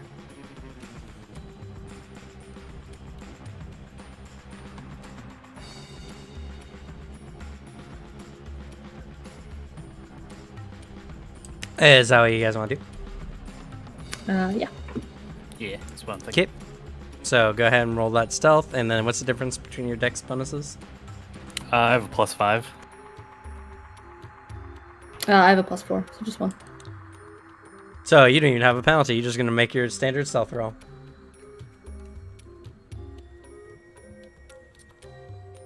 Because you take the lowest of the dex bonuses in the group. So, all right. God. I also have thieving if we need to break into anything. Disappointed guard captain voices. Do you have the feat? What's it called? Oh goodness, can't remember. What's it do? It lets you move at your normal speed while stealthing. It's a skill feat. Swift sneak, I think. No. Okay. So we're gonna go to exploration mode here. You're gonna be using the avoid notice, and Theodore is gonna be following the expert. Pretty much. So in exploration mode, if you are using an exploration activity, which you both are, you move at half your speed. For you both, except I think you have fleet, right? Yeah, I have a 30 speed. Yeah, so you move with every action 3 squares, while Theodore moves 2, 3, 2. No, I move 3, 3, 3 as well. I have fleet. Oh, you also have fleet. Okay, good. So you both move 3 squares. Also, if we want to, I could just share your square and we can just move as a unit. Yeah, you're really tiny. We're fun to do that. I guess I should adjust. There you go. Small. Small. All right, so Mike, go ahead.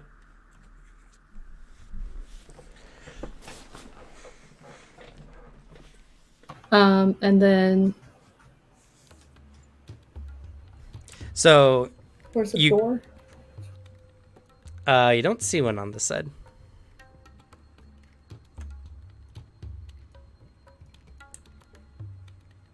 You just see what appears to be like a gripped rail for some reason. Don't ask Can we me. hear I looked anything? them up.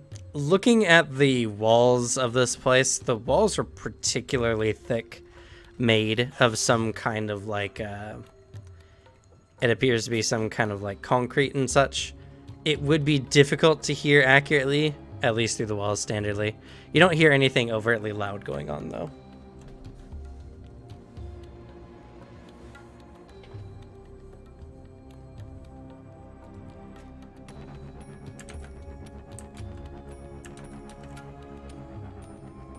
And you get 3 actions. So you can stride with them all or do other actions in between. Right now, striding with all your actions would probably be your best bet. And a peek around the corner. Okay, you can just poke your head around the corner. Appears to be a door there.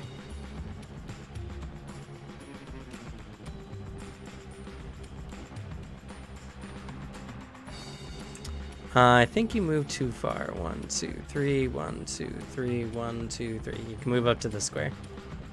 It's about as much as you can do that turn. Okay. Okay. Theodore. All right.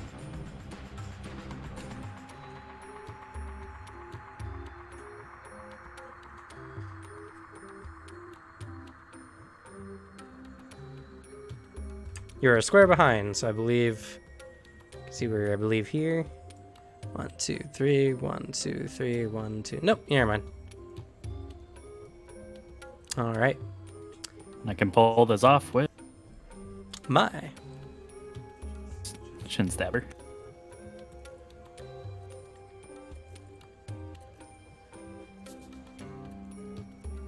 Alrighty. Door lock. You give a test turn. The door does seem to be locked. I would like to commit a crime. Okay, go ahead and make a thievery roll. This is a good lock. So the DC is... Is 31 good enough? That's pretty 1 good. second. I have not had to use the lock table, honestly, all too much. I haven't had, Are these like I your haven't fucked had up any manacles? rogues yet. Oof. Are you gonna just take that, Alicia? Oh, I'll no, just that's cry. true. We did have a rogue. I totally forgot. Ouch! I'm gonna cry now. I didn't forget Finley. I just forget that you're a rogue. You know, just for that, next campaign, we make double rogues, and we make them double trouble. Yes. Oh, rogue pack. Here we go. Let's see. Good Luck has a DC 30. 31. Okay. And you actually need to make multiple checks to break this one. Oh, okay. So it's not just a similar, like, few tumblers. You do have one more action, though. I guess I have to do it again, yeah? Yep. 34. Okay. Still a few more tumblers to go. Okay, Theodore. Alright, so move up. Really only needs together. Let's see.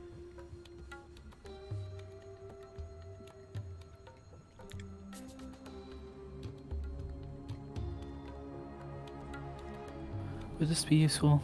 Let me double check this.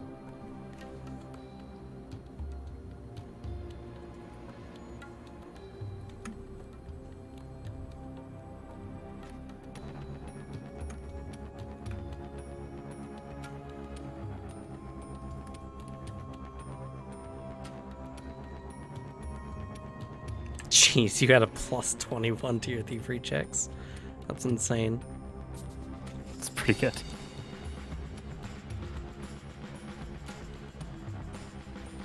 I could, because I can replace the verbal component with somatic, yeah. Yeah, as bard. I think I'll keep that for now. It actually has a lot of, like, weird benefits. This is the spell I'm talking about, by the way. It's very interesting.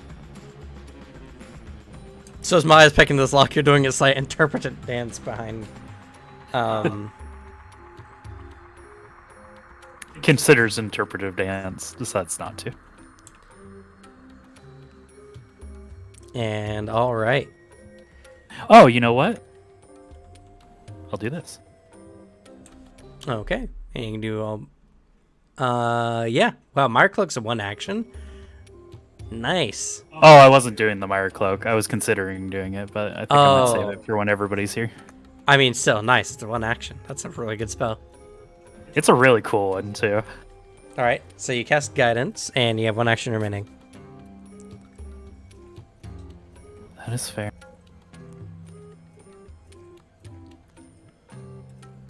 Does like an interpretive dance and touches your shoulder. Feel guided, I guess. I love that I made him a dancer. I just imagined him breaking out some like vague dad moves because he can't do full on like breakdance. He's just doing like the fucking grocery cart behind somebody, touches the spell. You know what? He'll listen and hear. Try to hear if there's anybody on the other side. Okay.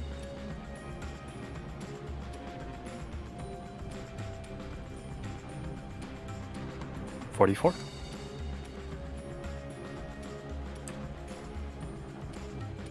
Looks like the ritual is going apace.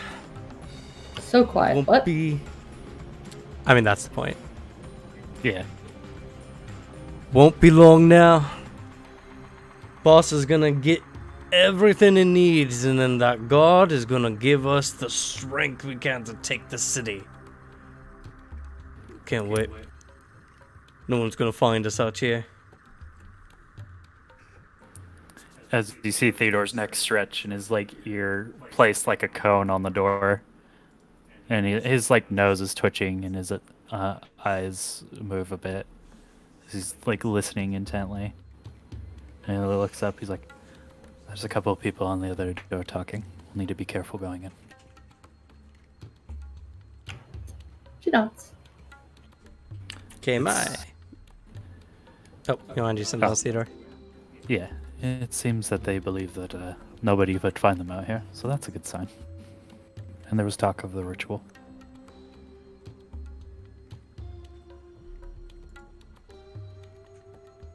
That's it. And before I keep doing this, even though it'll take 2 actions, I do actually want to use detect magic just to make sure that while fucking around with this, it's not going to trigger anything. Okay.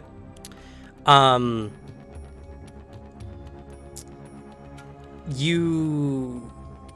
And yes, with your arcane sense, right? Not the actual detect magic. There's a slight difference between the two. Yeah, it's my innate. Okay, the arcane sense. Okay. You're continuing on, and you're realizing this is a pretty good lock, so you want to make sure you're not gonna cause too much trouble. You use your arcane sense, and you see there's no magical sources behind the door. You do detect faint magical sources beyond it, though. Okay. I mean, if they have masks alone, that answers that, and it is a ritual site. Ooh, dog. It's true. Go ahead and make another thievery check. Okay. Failure. It's a 25.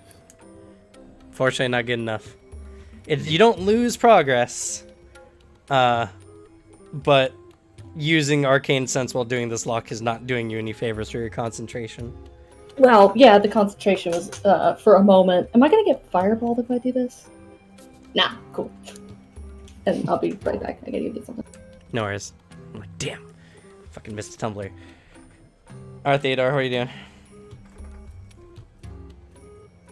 Alright, he'll get on the earring and it's like, it would appear that the information was indeed accurate. They don't believe that anybody will find them here. They are mentioning the ritual, though. Just try to make haste if you can. I'm going. With teleport.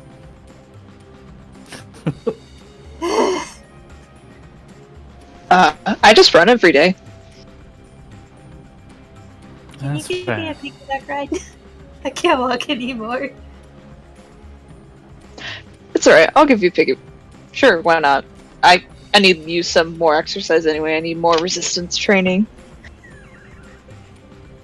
Well, fortunately for you, Moonbeam is not very heavy, and you're running pretty light at the moment. So, despite Moonbeam hitting that 30 minutes, about 20 minutes out, fortunately, your good friend Braylon here has got plenty of stamina.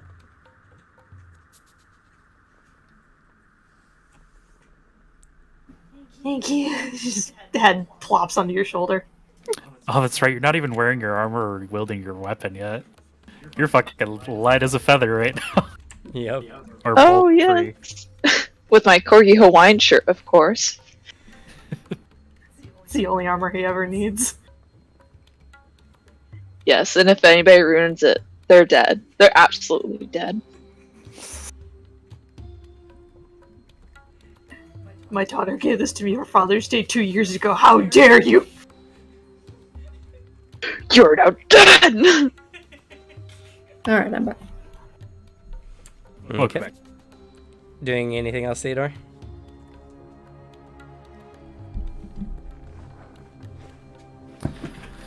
Let's see, that was like an action.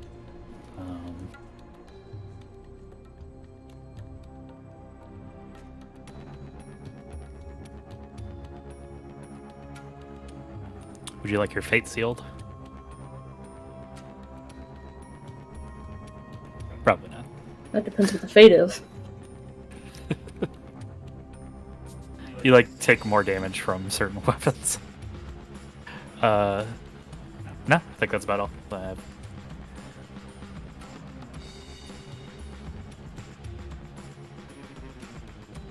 Kinda wish I had the competency one. That'd be really nice. I think that's a good one anyway. The Inspire Competence. Yeah, it's a really good one.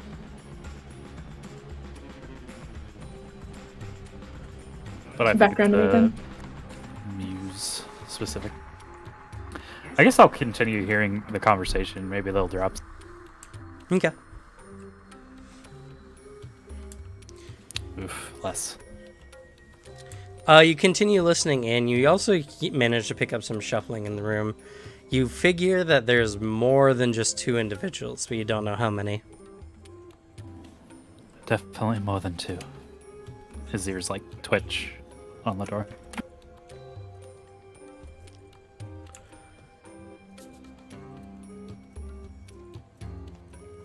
All right. Are there any windows to this building, like higher up or anything? Yes. Or at least I believe so. No. Surprisingly, no windows. There is what appears to be a rookery on top, though. Inspire Confidence, really good.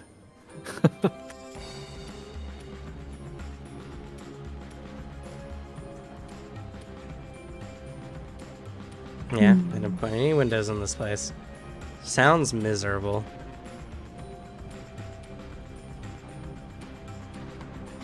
That'll be my turn, though.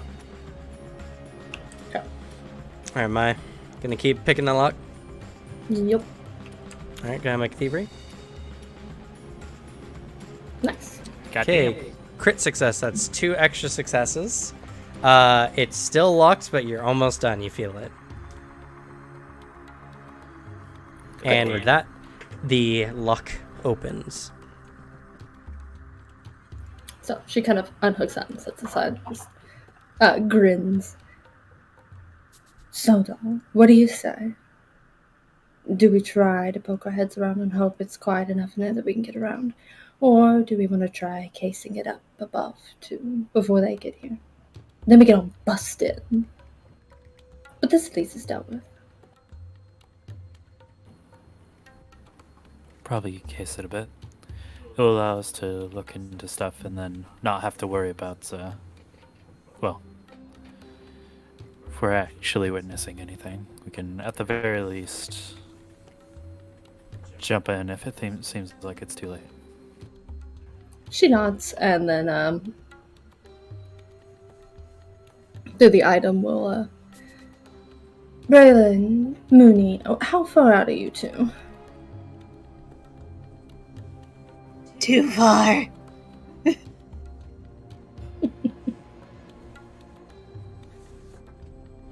Say about 20 minutes? Yeah, that sounds about right. 20 minutes. Why is this bridge so long?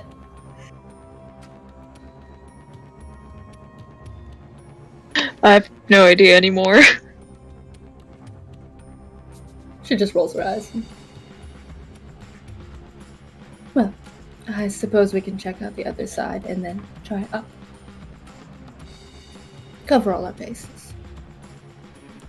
Very well.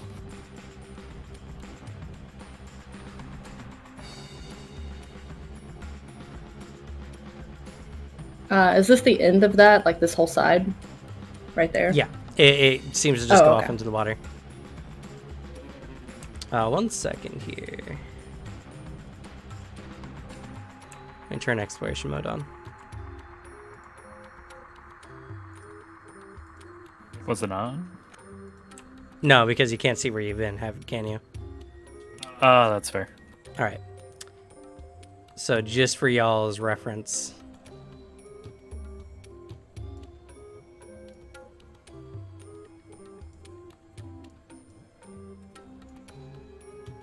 How you move?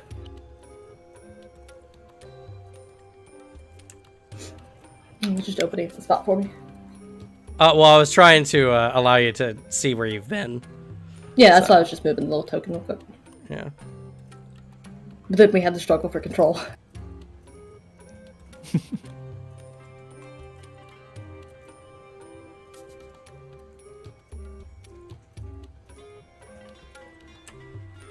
I love that they updated the tools, so now I can just add the fog of war now back. Nice. But she'll look to Theodore. Do you both want to go around to the other side, or do you want to do that while I try up there?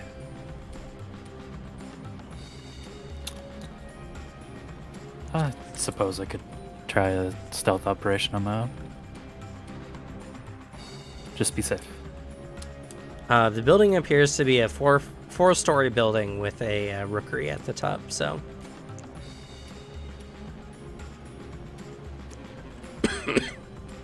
Fair. I possess the great and immeasurable power of Dimension Door. Do be careful with that, because if it has a verbal component, you shout in a 60-foot area. What? Yeah, spellcasting must be done in a strong voice.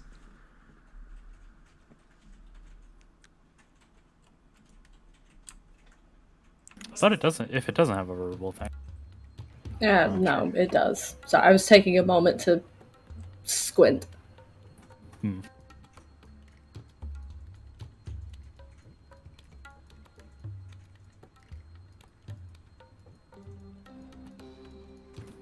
It's where the meta magic is like huge. Yeah, silence spell's a really good one. Or classes like the bard that can substitute verbal components for other things. Fair. I think it's verbal components. Though. Then the only thing I have is my wall jump and stuff like that. The walls do look rather rough. You could attempt to just climb the wall.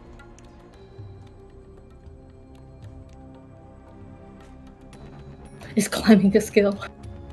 It would be our athletics. Which you're a monster in, so you should be fine.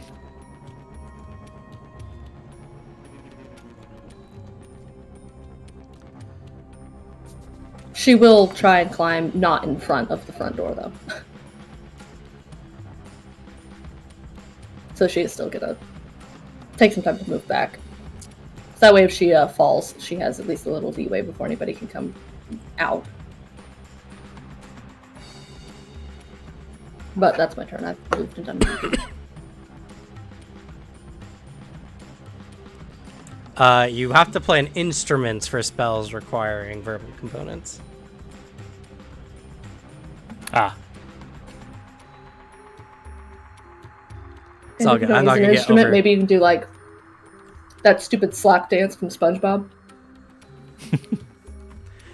I'm not gonna get bent over shape for a guidance spell, but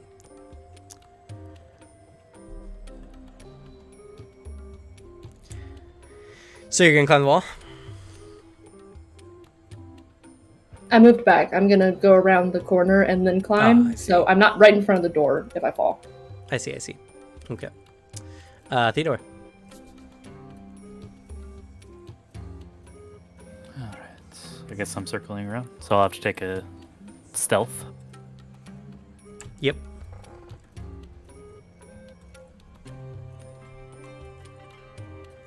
Pretty good. It's pretty good.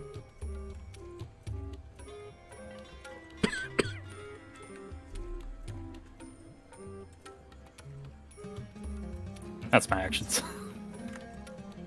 Okay. My.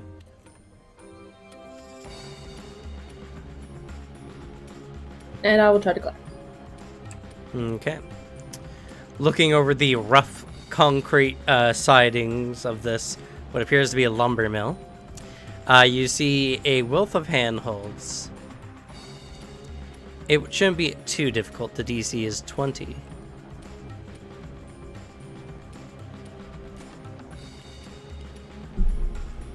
That's a crit. Okay. So with your second action for this round, you climb up 10 feet. So you're now up to the second story. You make an air climb check to keep you on. It's another crit. It's 20 feet. Which I gotta say, 20 feet climbing in 6 seconds. That's pretty nuts, actually. 8 tails, 2 arms, 2 legs. I'm a machine. That's a double crit. Yep. So Mai makes already, with, very little effort, halfway up the building. Theodore. All right.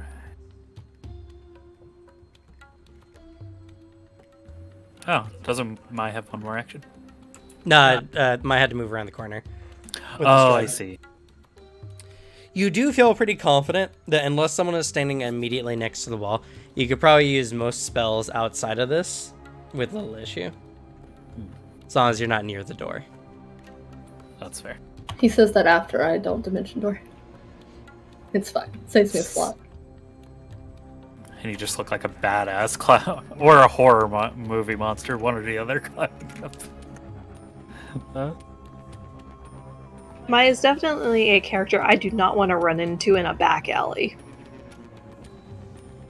That depends. If you have a bottle of wine on hand, you're good. Otherwise, you better start complimenting. Compliment fast. Be sincere. Yeah, she'd accept nice lies. I There's think no that. particular windows on this side, I'm guessing. No, there's no windows in this building whatsoever. Alright. He'll move. Kind of like scope things out from over. Oh, okay. It's confusing from the picture. That's a set of stairs that seems to go down to a door down at the bottom. Oh, awesome. I believe I was here, yeah? Yeah.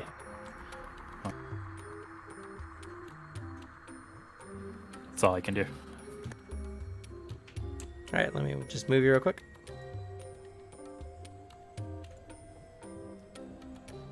Oh. Hey, there's a beach down here. No, that's just the ground up above you. Oh, I see. Oh, yeah, you found another door down here. All right. Go to mine. Go ahead and make a climb check.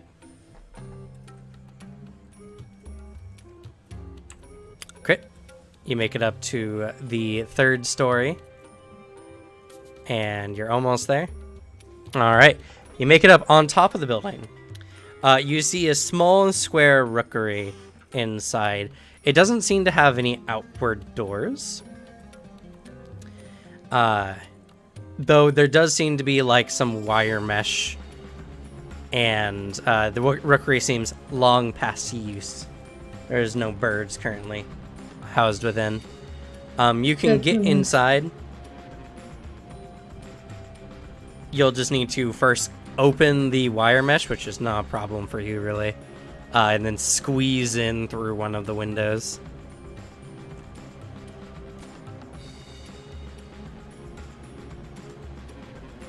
And so I shall. I guess there's no harm in doing this.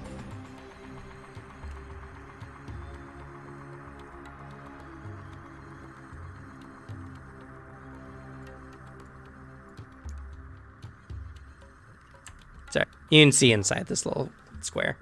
Anyway. So, you're going to take your last action to open up that wire mesh. Yep. We're back to Theodore. Alright, I did find another door. He speaks into the earring. He's gonna lightly test it, see if it's locked. It is locked. Thievery is not Theodore's specialty.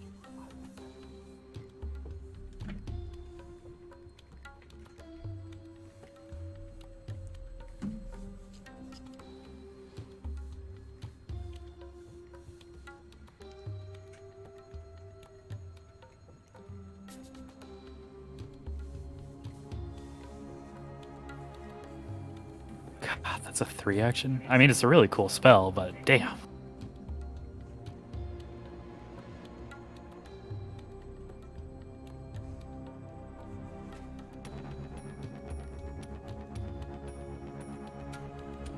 You know what?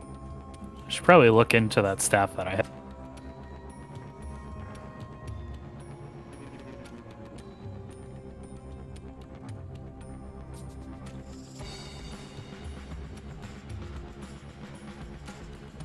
Can't help me here, but very interesting.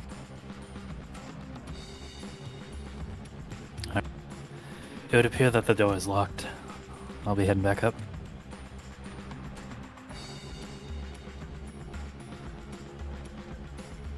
I guess it's thwart me.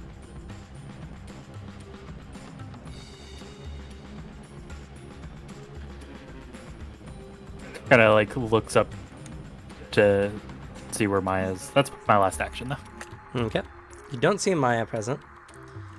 All right, Maya, you've opened up enough of a space. You got to squeeze through. You know, Theo, there is something very entertaining about being a fox. She finally squeezes through it. Getting into a birdhouse. Do need you to make an acrobatics roll to squeeze through.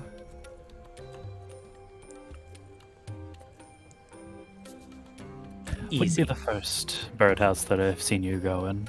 There seems to be like a light mental chuckle. Oh, certainly not. The glowing square you see there seems to be a trapdoor.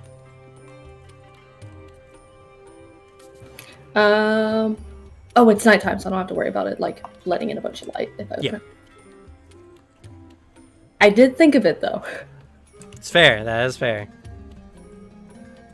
And she'll test it. Okay. You do so.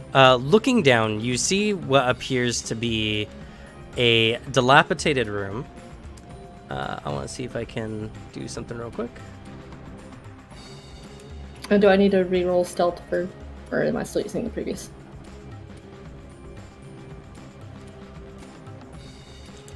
You're still using your exploration activity. Cool.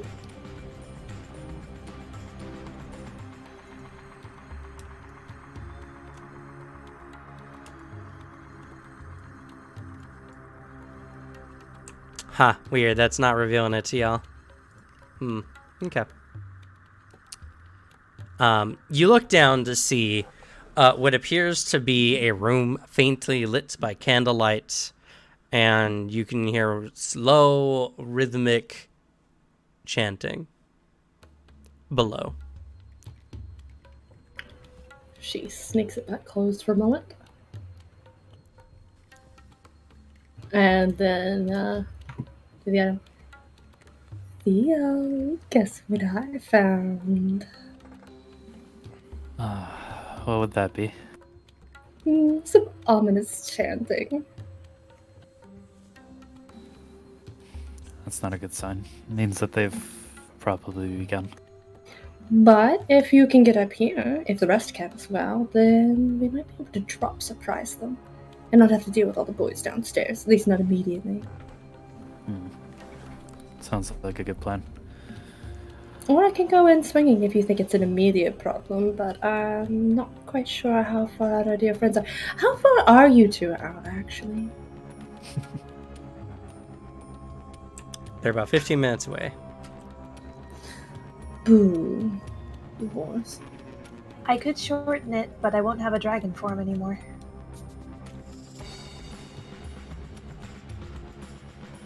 How quiet are those in the wing?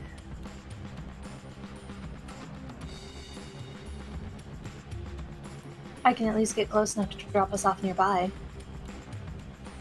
I can't drop Braylon like on the building.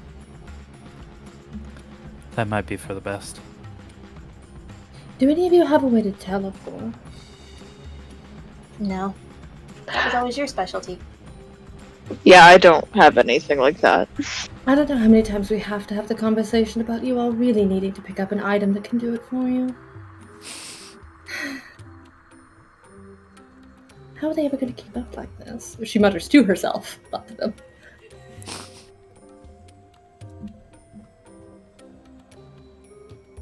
Alright, well, you either go in through the bottom floor, or we go in through the top and catch them off guard and I have to fight other people. I'll just be, I suppose, up here, unless you need me for something else. Getting the drop on them is probably a good idea. I'll start making my way up. But he is chanting, so...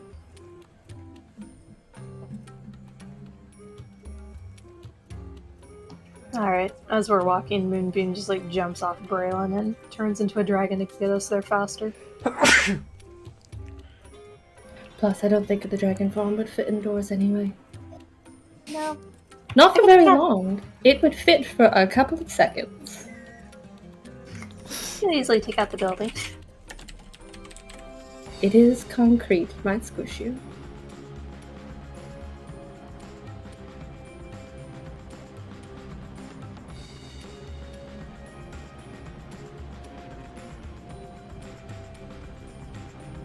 Zoom, zoom. Would recognize spell count for rituals?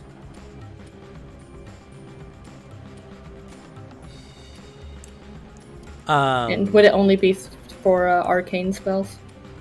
It would only be for like spells. Oh no, you roll it. Okay, I understand. Well, I have my players roll because it's never fun because all the recall knowledge checks are technically. It's because if you botch, I tell you the wrong spell. So it's to prevent metagaming. But if we did it that way, players would roll like literally half as much. True. So anyway, and I don't know. Can you see this dragon down here, Theo? I can. Why is it transparent to me?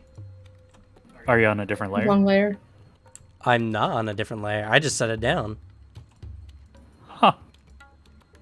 It looks solid to me. It looks transparent to me. Strange, but okay.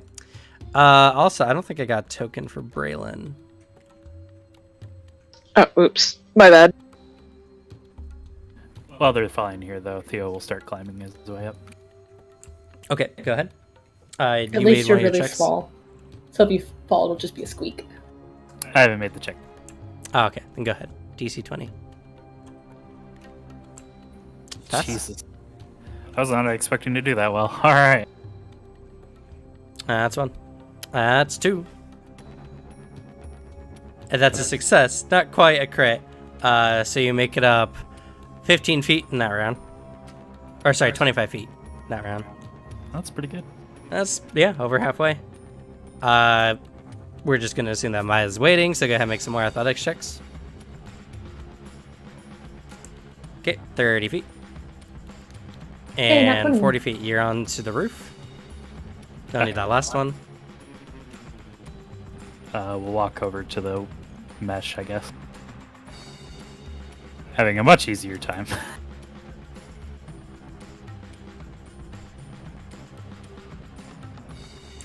There you go. I see. So just pop in through this spot? Yep. It is still a squeeze for you. That's okay. I have a feat for that. Oh.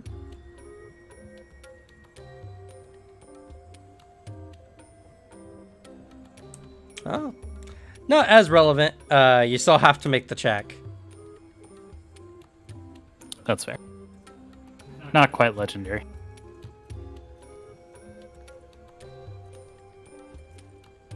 You're fine. You squeeze in. With the And faint I pop. shared the description of recognize spell.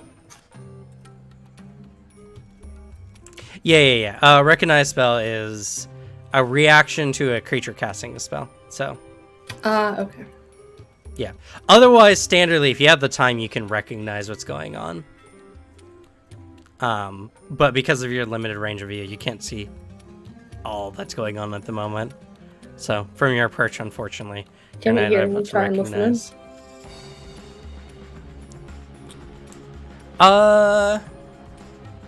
Sure. I would say you could. Yeah. We'll say you can, though it's going to be as per the normal, like, identify spell action, which is you gotta spend 10 minutes listening in, trying your best to get as much as you can with what you get, so I'll impose a -5 penalty.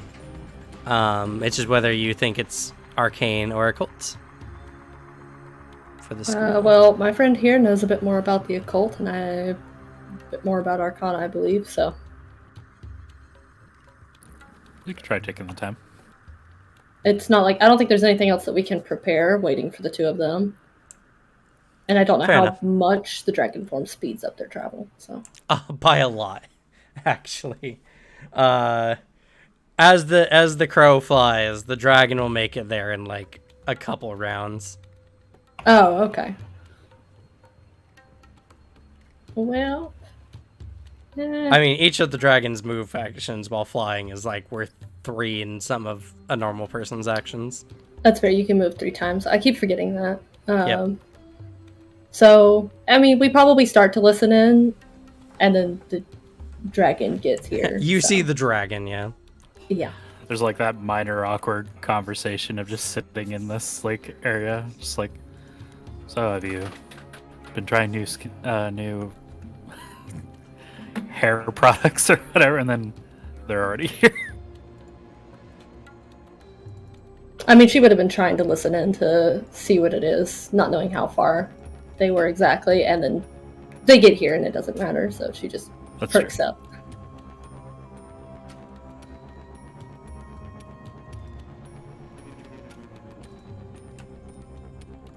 Alright, so Moonbeam, you land in your dragon form.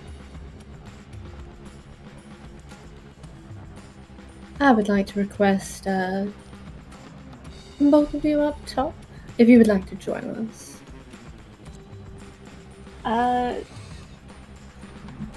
Let's see. I'm a large creature. Large is 15 feet tall, correct? You should be able to see your token. No, I can see the large, and I'm just trying to do height estimations. It's about the same as the width, right? Yeah, you're a huge creature, and yeah, your height is 15 feet. Just have Braylon like walk up your neck, or like lift him from your head onto the roof.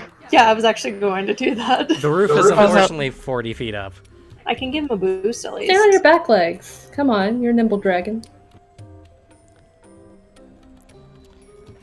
I boost Braylon up if he wants to climb. It also doesn't Sweet. say you can't use your own stealth for it, so... Interesting.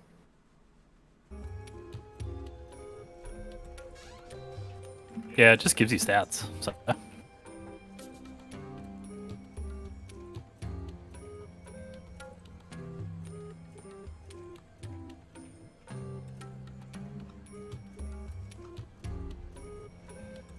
So if you want, you can try to stealthily land on the roof.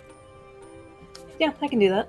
Okay. I did attempt a stealth, thinking I was needing it to raise him up, but does a 32? Oh. Alrighty. So you go and you land on the roof, which has plenty of space.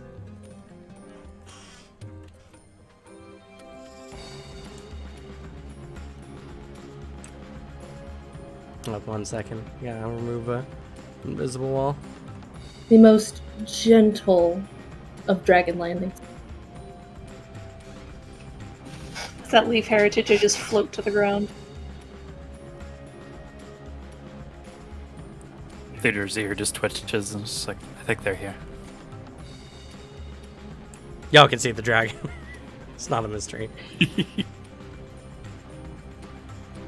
How you doing on that token, Braylon? Oh, I'm doing great. It took me way too long. Way too long. I'm done though. Oh, I see.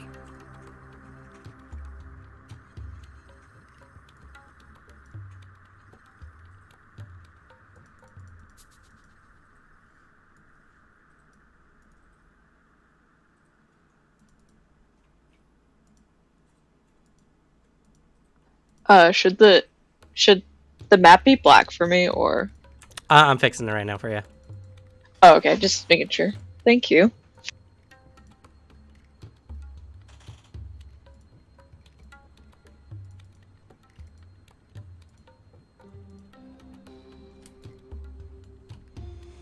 Can you see now? I can see, but I did a bad job. That's fine. It's all good.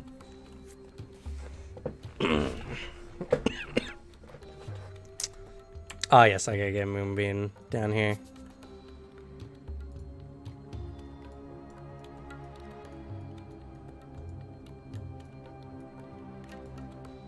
I gotta love their dragon designs. They did really good on that. Do you drop your dragon form? Yep. It's either that or stick your nose in the little thing and then just breathe.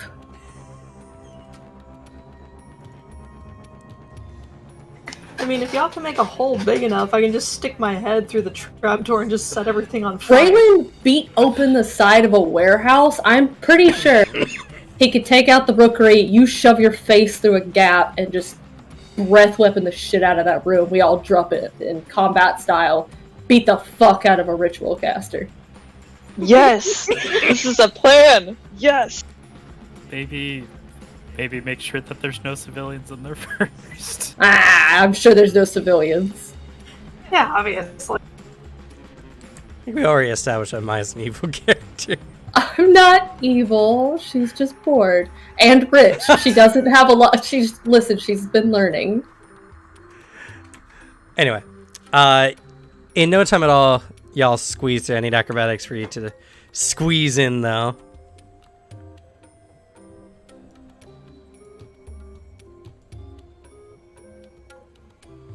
The question is before you drop the dragon form. Oh, don't stand there, Should we? Braylon. That's the hole. You can stand on the. It's you a can stand on trapdoor. him. You can stand on Theo. Okay. Braylon, no, don't stand there, huh? You are also able to share a square with me if you need to. Itty Oh, bitty. sweet. Same with Moonbeam. Oh, yeah, I got Shrink Moonbeam as well. Oh, that's right. You're both really tiny.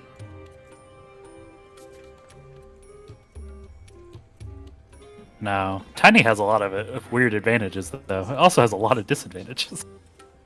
I'm really entertained though because two of the party members are incredibly fucking small and like cute, and like people are like, oh, I don't take them seriously at all. And then you have the fucking like vampire, where most people would be like, oh god, that thing's part vampire. I'm not sure about that.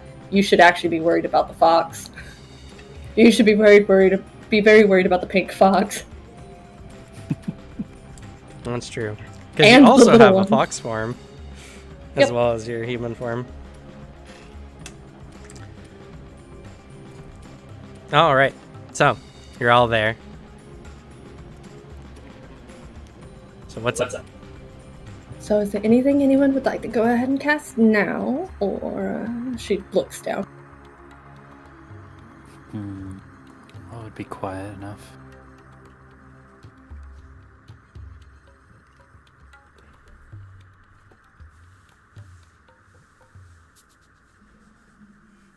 Is this quiet? I actually don't know. No, it has verbal components. So maybe not here, but if we took a step out, he could drop it on everybody.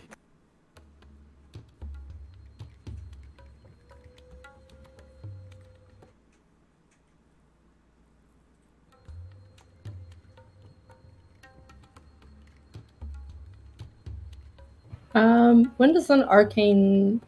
When does stances end? Whenever you no longer meet its requirements. Granted, they can only be used in combat, I think. Yeah, you have to be in an encounter to get into a stance. Okay. They do not have the exploration trait. Nothing currently.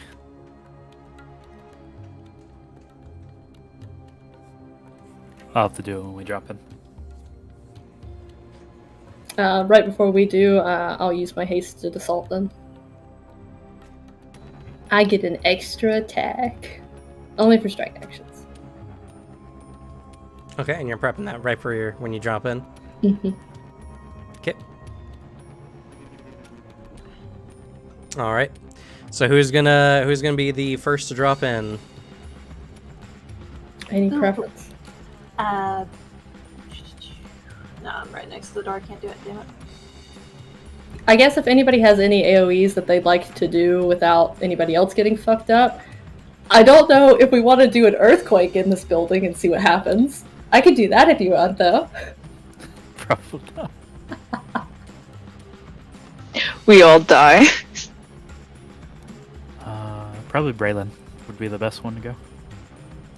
Did you need to equip your armaments? I probably should.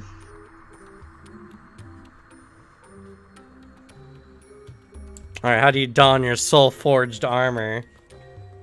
What is your magical girl transformation? What's your magical Oh. dad transformation from Hawaiian shirt to demon armor?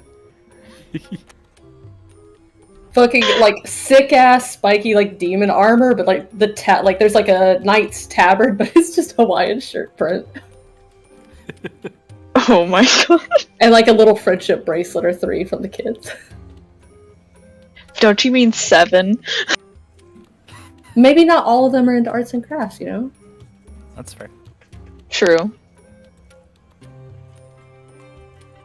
I'm now imagining a corgi themed spatula hanging off of the armor now.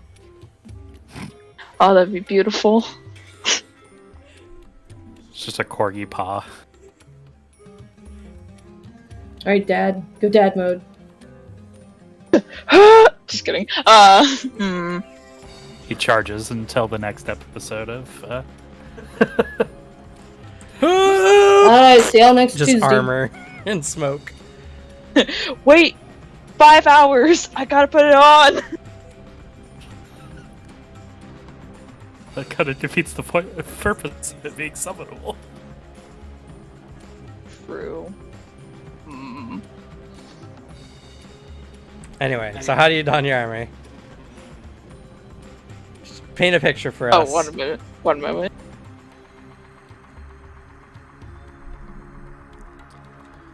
I need Okay, some quick. royalty-free Magical Girl music.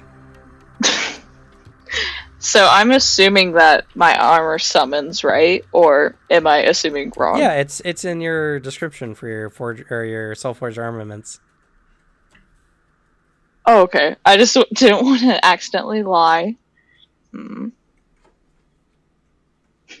For some weird reason, I'm just imagining just him pressing on to something like on the front of his corgi Hawaiian shirt, and just it like molding onto him slowly but surely with all this demon armor from like starting from the chest, going up to the neck, to the head, and then going all the way down to his feet. So you press the button on your chest, there's a satisfying beep beep, and you just start getting coated in liquid metal as it covers your body, and you come out in your soul-forged armor, shield, and axe. Hell yeah. You get a little thumbs up from my. Yeah, you should have a manifest soul-forged armament action.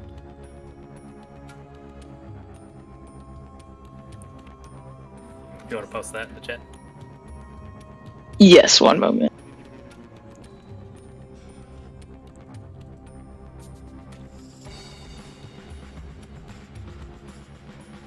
There we go.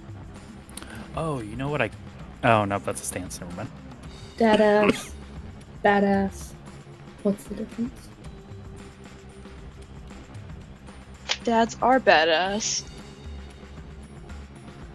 Oh, weird. You don't have the actual, like, action for it, though. That's interesting. Because there's a different action for it, but yeah. That's the right one. It's just, there's 2 different actions. Oh, weird. Yeah, there's the normal manifest soul forged armament, and then you have the rapid manifestation. All right, you get all outfitted. Who's jumping in first? Guess it's Braylon since he's on the door. True.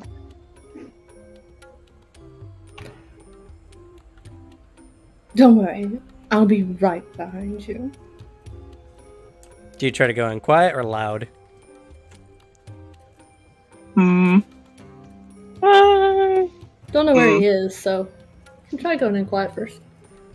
Yeah, that'd be best, even though it'd be fun to go in loud. It's whatever y'all want. I'll go in quiet. All right. Just as you're deciding to go in, suddenly there's a rumbling. It's very hard to notice at first, but it becomes more and more perceptible as something is happening inside. Oh, no.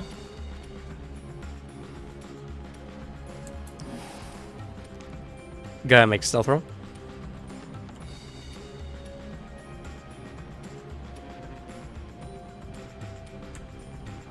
All right. You look down. You see a bright light emanating from inside of this. with a very dark, menacing aura. As you jump down,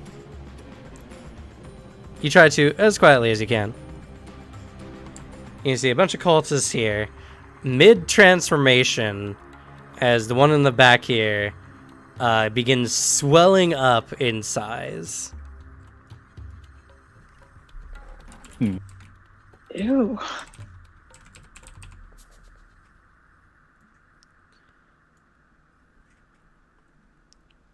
Oh god, that's terrifying.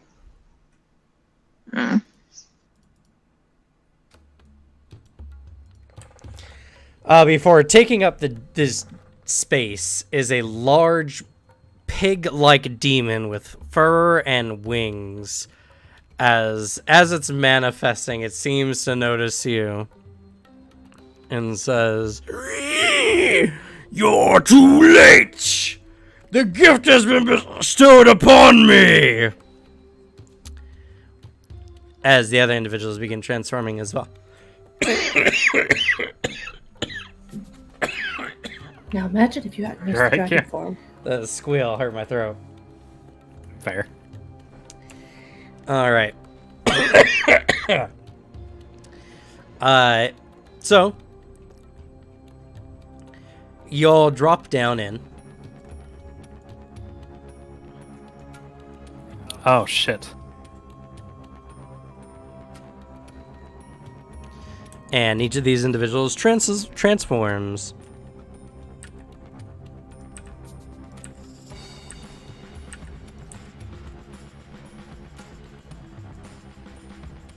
Can all of them fit in that building? They're not all turning into the big demon. Oh, okay, just Fortunately for y'all. And for them. That'd be a fucking nightmare.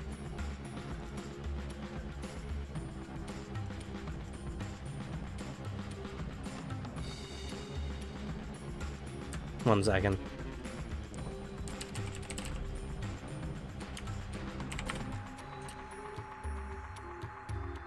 Gotta put the appropriate ones.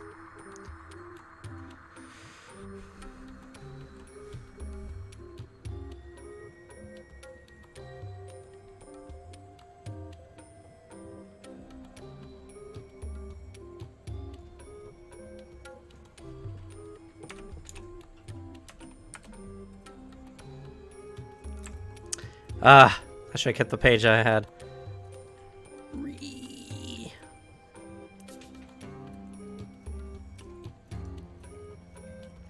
Here we go. Yes, that one.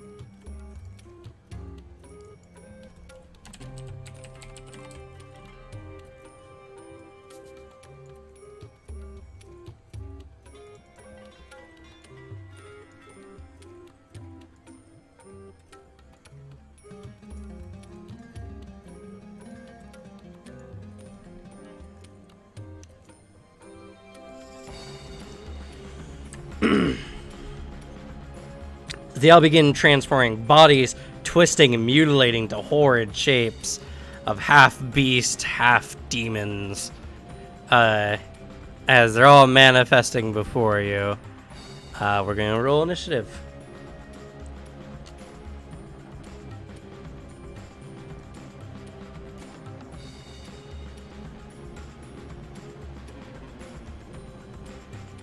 Make sure your token is selected. Ugh, that was a grim roll.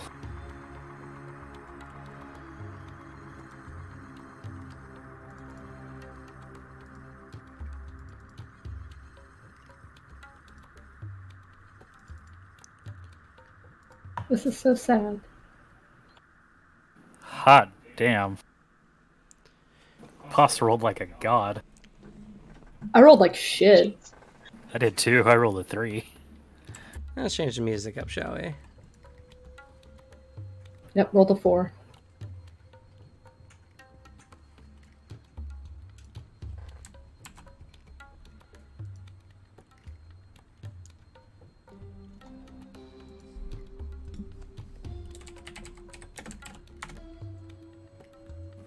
Oh yeah, I guess since you stealthed in, technically you could also roll stealth, but I think your perception's gonna be better.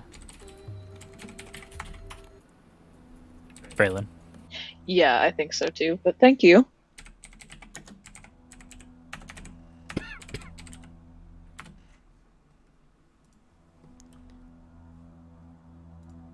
It's too low.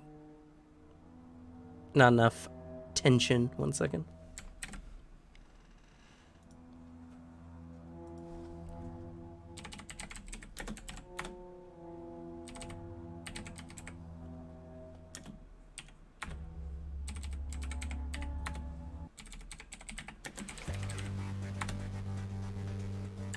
There you go. All right. The demon in the center speaks. Thanks to the chaos we wrought in the city, I have been blessed. Now you all know my strength.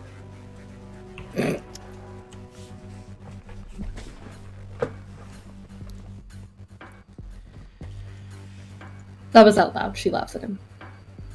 Just a smirk. In what world is that blessed? Ugh.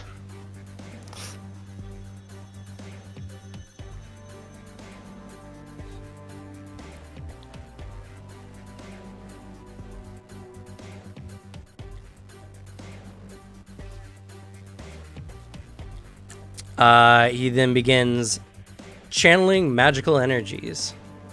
Hey, one of you has a feat for that. I do. What's he doing? Go ahead and post it.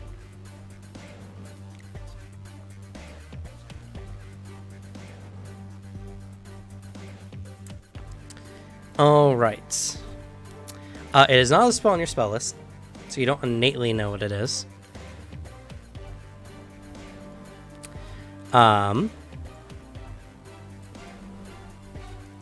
You know that demons typically cast divine spells. So if you want to identify it, you'll need to roll a religion roll. Oh, I have nothing in that. Oh well, we'll try. Nope. All right. I need all good creatures in this room, good creatures or characters, to roll for me a fort save, please. This is important. Does this have the auditory or visual trait?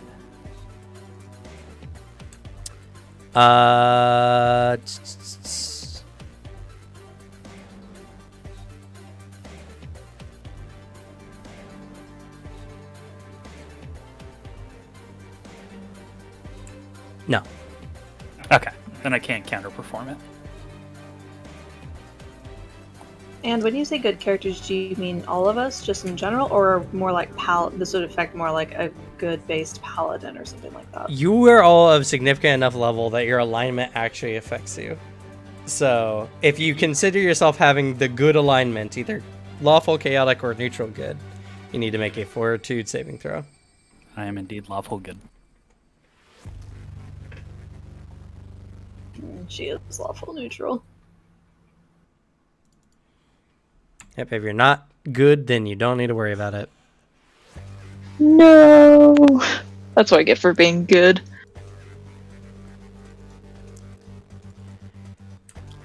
And I mean, to be fair, this stuff doesn't come aura. up. Sorry, what's up? I was gonna say, to be fair, evil stuff doesn't really come up unless we're doing a full-on demon run kind of game, so it makes sense. True. A demon-like aura fills the room. Theodore, you fail the DC.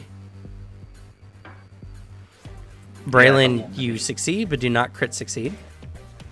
He has Juggernaut, so that's a critical success. Ah, there you go.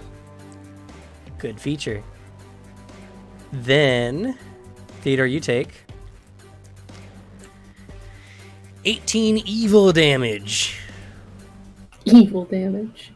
Ouch. Your morals. As this energy whittles away at your soul.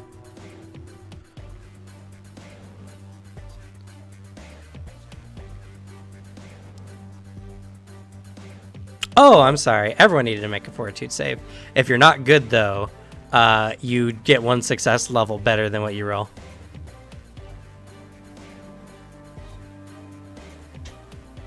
Yeah, you two are fine.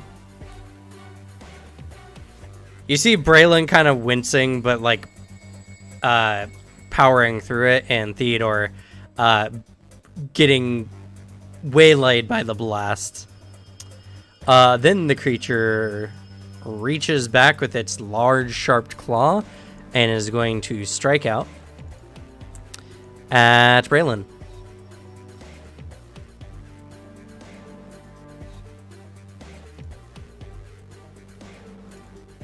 There's a 36 hit. Almost, but not enough. Raising up your shield, you guard against the swipe. Good thing, And too. Jesus. don't take any damage. Braylon. I'm gonna pull a link and use the whirlwind strike with my axe. Okay, go ahead and post Whirlwind Strike. Alright, make a melee strike against each enemy within your melee reach. And is your Buzzsaw Axe... It's not a reach weapon, is it? It is a sweep, though. Alright, so which one are you... You have to tell me which one you're rolling for first. Oh, sorry, I keep going ahead of the game. No worries.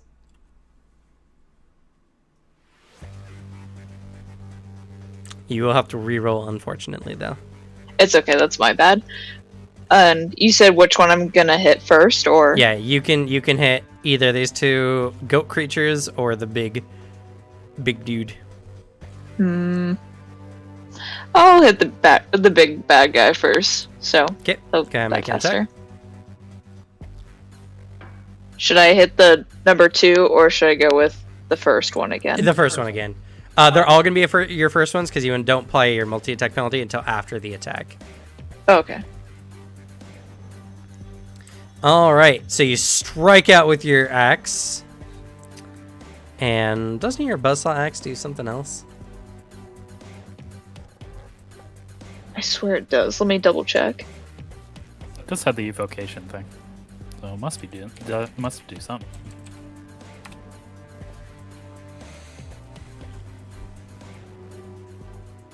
Because I think we did drag and drop this one onto your character sheet. Yeah.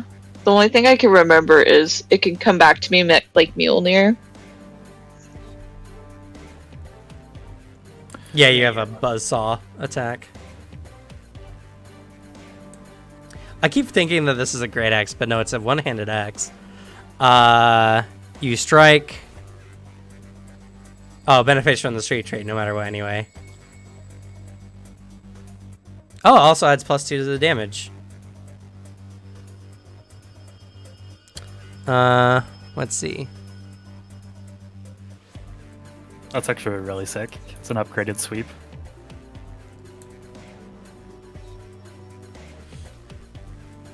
Yeah.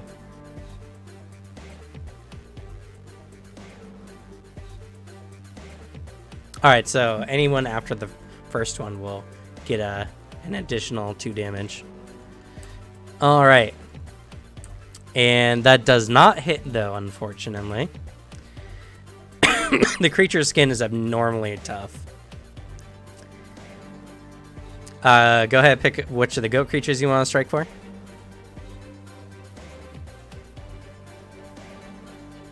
The one's closest to me. They're both equally close to you. Pick the bottom one or the top one. Oh, sorry. I thought I could choose both. I'm so sorry. You roll an attack for each enemy. Okay, that makes sense.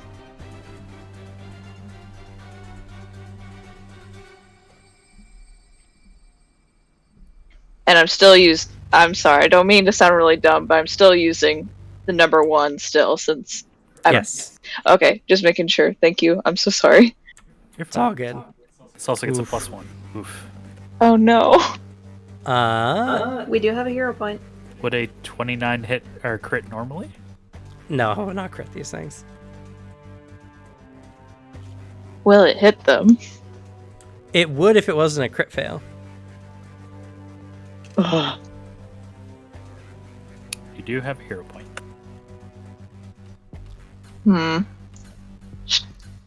What if I need it later? Later, though. Well, that's fair.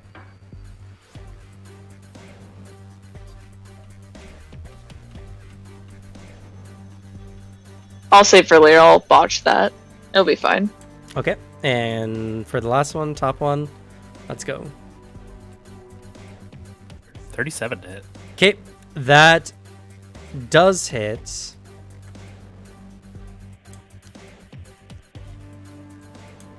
And that will actually do, that's a critical, and it does 21 points of damage because your Buzzsaw Axe adds 2 to the damage for all creatures that apply the sweep.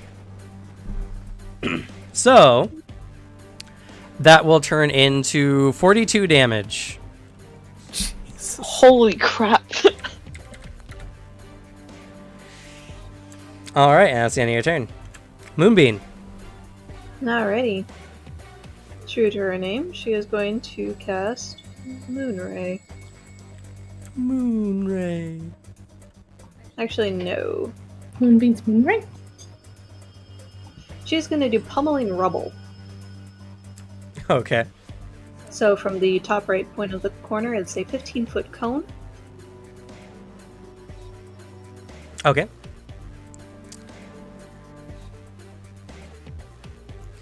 So that will affect these two goat things and the big pig demon. Yep. All right, and they need to make a basic reflex saving throw. You did not heighten that damage. Oh, it's not a heightened spell. It's your level 1 spell. Yeah. I see.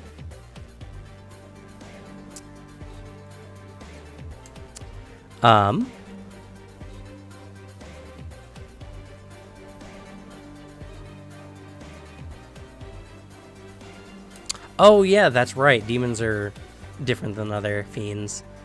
Okay. That's fair.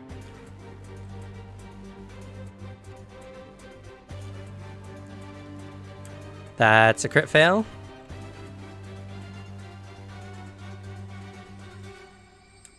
That is a success, though.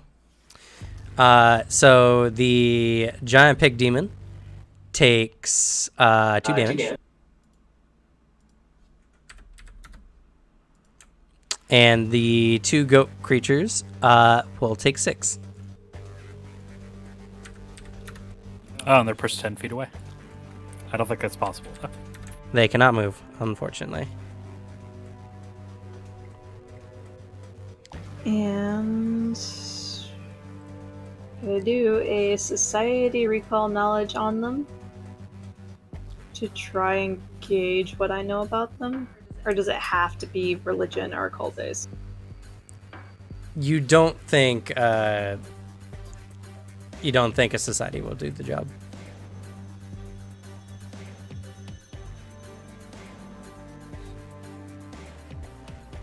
Why not? Let's go religion. Okay. Which one are you rolling on? The goats. Okay. Failure. You don't know anything about them. Fair enough. That's all my action. Theodore.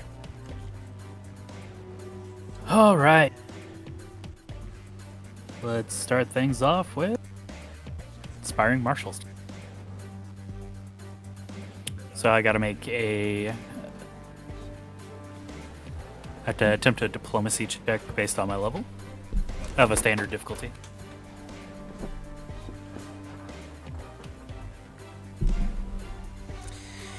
Yep, standard difficulty of the highest ally. Which, you're all the same, so it's all good. The DC is 34. Awesome. So I critical failed, and I spent a point, and so that's a 45. I believe that is a critical success. That is a critical success. So Alright. My Marshal's aura becomes a 20-foot emanation, and grants myself and all allies a +1 status bonus to attack rolls and saves against mental effects. Which is pretty good. Alright. Is this a time limited one, or is this... As long as I stay in the stance. Okay. And then...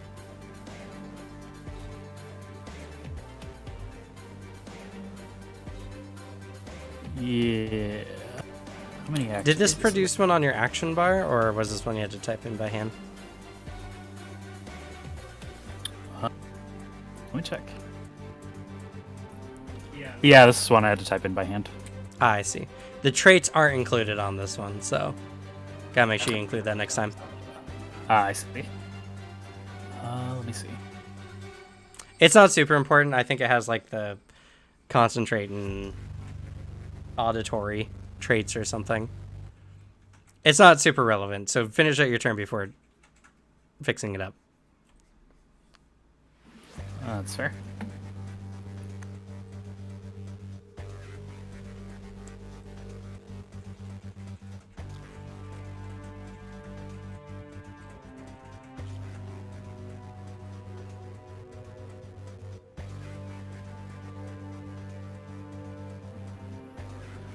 Alright, so this one's a flourish. You can do this once per minute. Okay.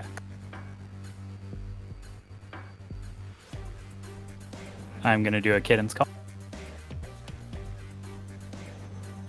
This has the auditory and flourish traits.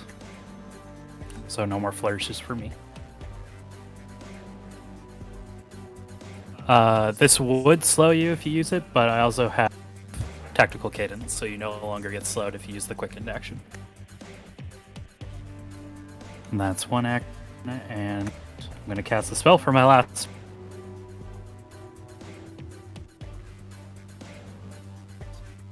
And cast a Mire Cloak on everybody.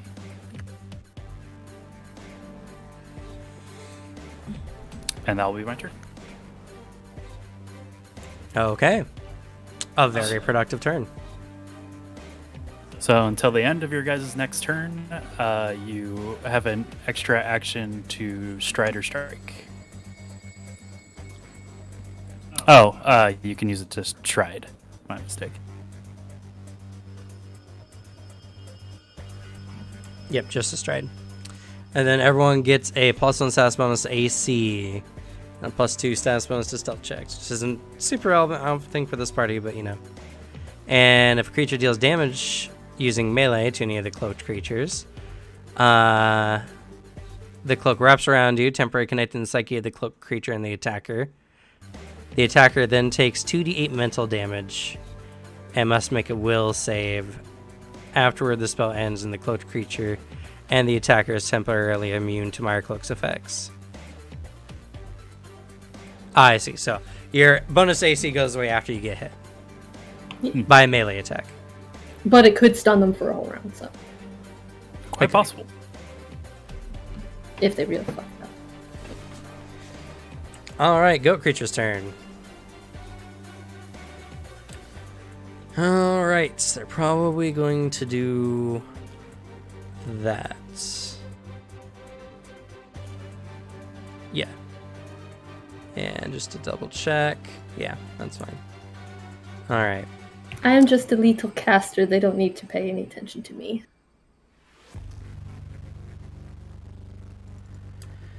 Alright.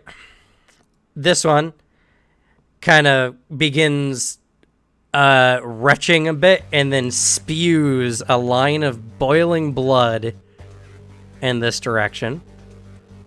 I need both Braylon and Moonbeam to roll for me a reflex saving throw, please.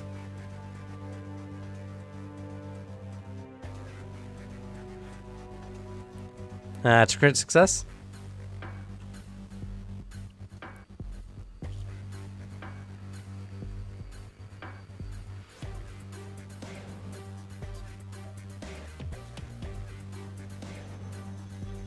And Moonbeam. Suzanne's in the bathroom. Oh, wow, I did not notice. I'll roll.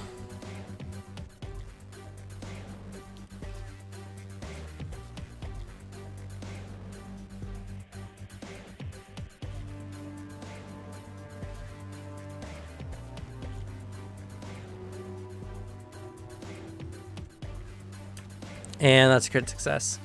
As you guard yourselves from the blood, you don't take any major damage, but you do notice that the space beneath you becomes covered in a slippery substance.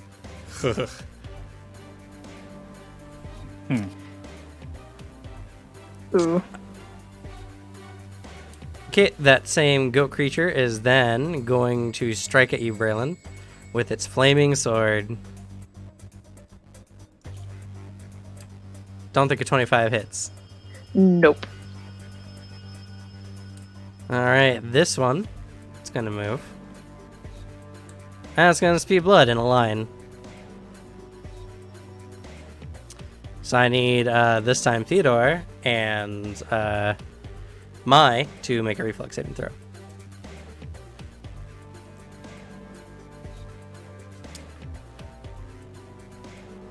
Okay, Slide to the left. Crit success. Theodore, that's a success. Do you have the lightning reflexes or whatever? Let me double check.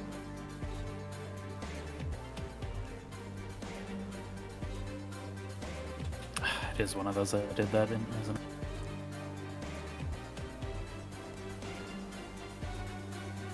I think I only have X.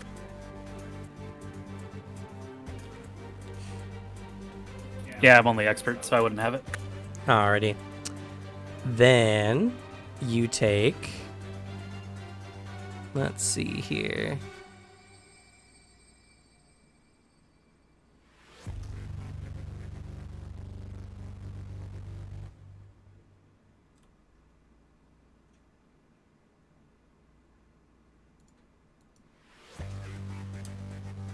There's no 6d6 button, unfortunately, so I had to do two 3d6s. You take half of 15, round up, which is going to be 8 fire damage. Alrighty.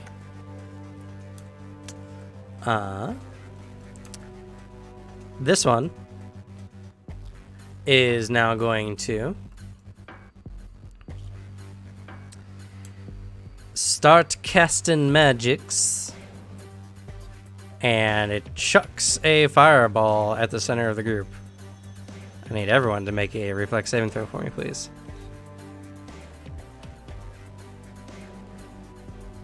Okay, that's much better.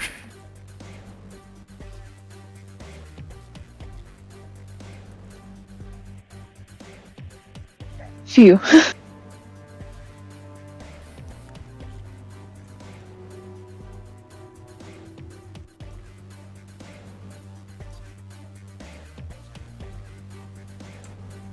And my reflex saving throw.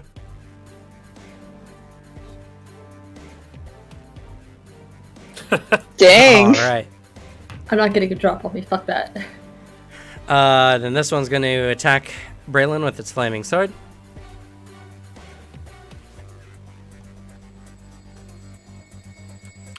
Misses horribly. And then the one behind it is going to fireball everyone.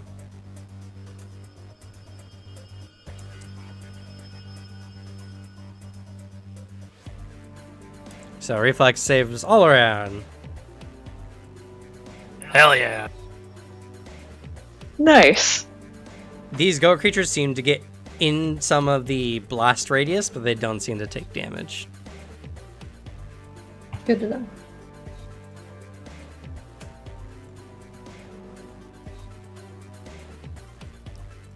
So in one concentrated effort, the various goat things either begin spewing boiling blood or chucking fireballs. There's lots of explosions, smoke, damage to the surrounding building, and when the smoke finally clears, you're all there, guarded and uninjured.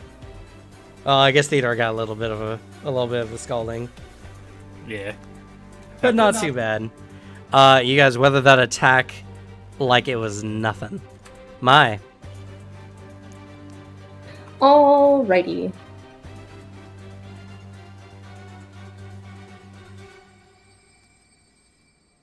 There's some boys in the way and some gross on the ground. Yes, because you started in the slippery area, I need you to roll an acrobatics check for me, please. Oh, I haven't even stepped. You don't have to. You just start in the square. Oof. Oh Oof. no. Do you have a hero point? I'm also about to like teleport, and I don't know if I can just teleport upright. Unfortunately, no. You'll teleport, but be still prone if you fail this check. Alrighty. Pass. Better. You're fine. Okay, so I got a bunch of shit. You do have a bunch of shit. Also, your last action technically was to cast a spell, so you can get into your arcane cascade stance if you want. Oh, good. Yes, it makes me do more damage stuff. Yep. It'll be counted as, I believe, transmutation, because that's what your hasted assault is. I believe yeah, it's... which makes it same type as your weapon or unarmed attack. Yep. And then I guess I can warp over behind a thing and strike. So...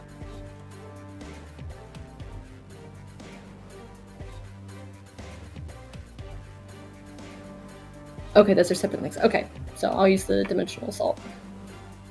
Okay. So you dimensional assault. And You can go 15 feet away. As long as you're adjacent to a target.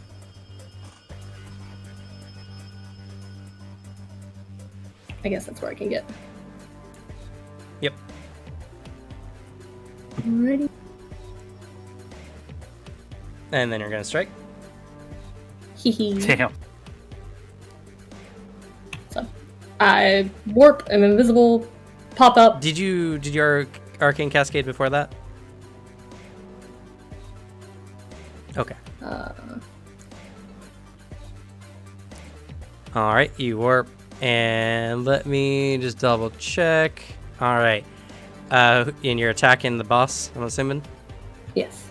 Okay. You do not get the benefits of flat-footed because he sees you. Oh, he can see through my invisibility. Yep. It seems so. Okay.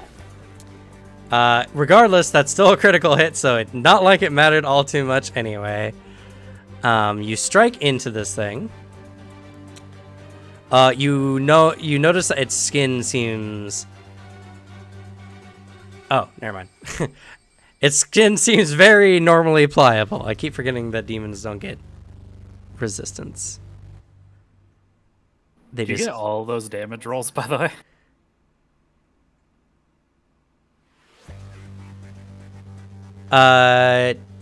The arcane cascade does normal damage every time, but the other two were rolled. So, the elemental damage was from... I don't think you get the elemental damage on this one. I know I have one of them's from my magic wraps. Yeah, you have resonant. So if you use an elemental attack, you get the extra elemental damage. Ah, okay. Not this time. But No, you do get the arcane cascade, which is extra bludgeoning damage, and you do get the force damage from your impact, which is a really cool one. For a grand total of, let's see, 33, 39, 39, 78. yeah, 78 damage. So that's the first action. Absolutely. That's your second action, technically. Oh, okay. So, the cascade. Arcane right, cascade right. is in action, yeah. I am also hasted though. That's true. Granted, that only gives you a stride, unfortunately. No, It's a strike. quick and Hasted assault. hastens. Or hasted assault. Oh, right. Okay. Yeah, so actually Mike just gets the effects of a normal haste spell this combat, yeah, pretty much. Pretty good. Anyway, so yeah. And actually your tactical cadence says that they can then use the extra action to either stride or strike and aren't slowed. Rather than just Oh, that's right. The upgraded version gives you it. I knew the strike was somewhere. So do I get Nice. 2 extra strikes then? No, sadly you only get the effects of they one don't quick stack. action. Yeah. Oh well. It's just if they have different features, they add more options to your quicken thing. But I do still have 2 strikes I can make, yeah. Yeah, you can make 2 strikes. You can still make a spell strike if you want. That I will do. Oh wait, no, you cannot. You don't have 2 actions. Because your other strikes have to be just strike actions. They can't be spell strikes. Okay. But you can All bop right. them 2 more times with your tail. And I use number 2 and then number 3. Yep. All right. Oh, damn. A flurry of tail barrage is just the tails come up and just bludgeoning this thing.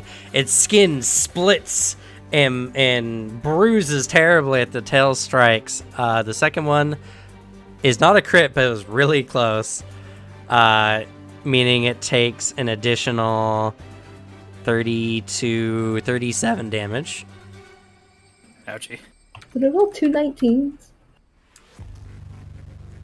And the third attack also did it. hits, doing a 33, went on the last one, 34 damage. As it's raising his up, it's like, impossible! How can you be so strong? It's his turn now.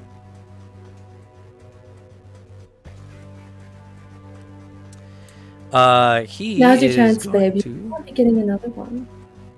Oh, by the way, all those get a +1. So if the 44 would crit instead, it would crit because of my martial stance. You're yes. right. That would cause it to crit. So that means on that one it would take an additional 32, 37 damage. So how much total was that whole turn? Fucking brutal amount of damage. 78. 78, 74, and 78, 70, 74, and then 34. 186. I think. 186, you're correct. 186 that round. That's a lot of damage. There's a very happy Kitsune. I think you got him to about half. Listen, she's been waiting.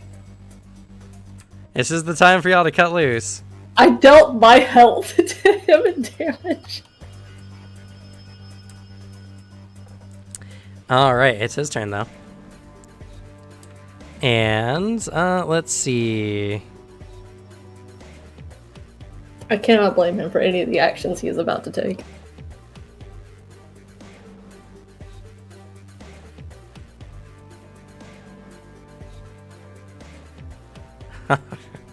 All right. He raises a hand, and it begins to emanate with some foul light. It turns into this off grayish white color and strikes your hand wraps, Theodore's staff, Braylon's axe, and Moonbeam's axe, as if affected by some kind of tractor beam effect. It begins pulling to him. I need y'all to make a reflex saving throw.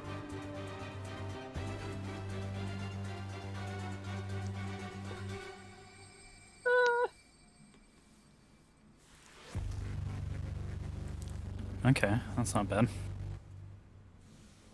Same roll, Braylon. Yeah.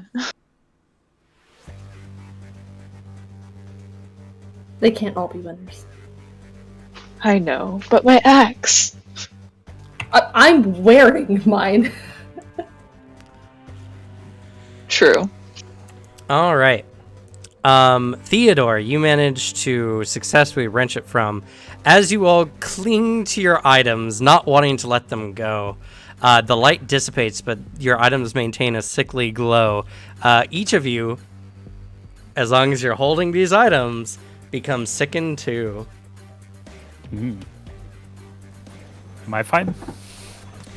You're fine. You escaped the beam's effect before it could fully grab your item, which prevented you from accidentally reflexively gripping onto the item. So,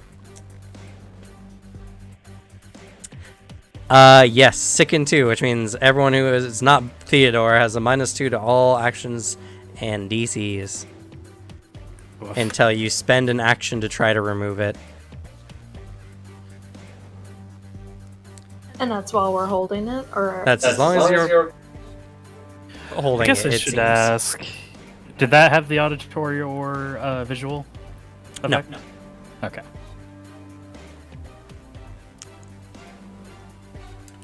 And then he's gonna swipe out at you there, Maya.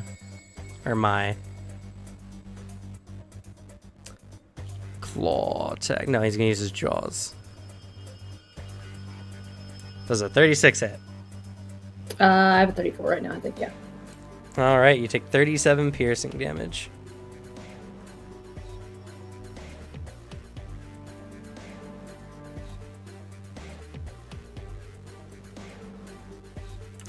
Braylon. I'm gonna use Dazing Blow and hit him with my axe because Braylon does not like his axe being messed with. Alright, you're hitting the boss? Oh, of course, yes. Okay. Alright, go ahead and make strike. Oh, you have to have him grabbed first for dazing strike or dazing blow. Oh, my bad. It's in the requirements there. Athletics. So you're gonna grab him first and then daze him? Yes. Okay. You will have to stow either your axe or shield to do this. I'll put away my shield. Okay. Stow as your shield as a free action. Attempt to grab him. This is gonna be against his Fortitude DC. Oh, do you have a Titan Wrestler? Yes, I do. Alright, then you can grab Hey. him. High five. Well, you can if that fails. He is too big and chunky to be grabbed by you. Oh man, can I punch him? Do you want me to grab him? Yes. You can attempt to punch him, sure. You can make an unarmed strike if you want, or you can use your buzzsaw axe. I'll use my axe, definitely. I was just making Okay. a joke. We'll take your earlier roll then, because that'll be all the same. Which does hit, which means he takes 17 slashing Yes. potentially. Yeah, one action remaining. I'll hit him again with my axe. Okay, that will hit for another 21 slashing damage potentially. Moonbeam. all right. Is the room big enough I could move around a 60-foot burst so it doesn't hit my allies? That's a rough one.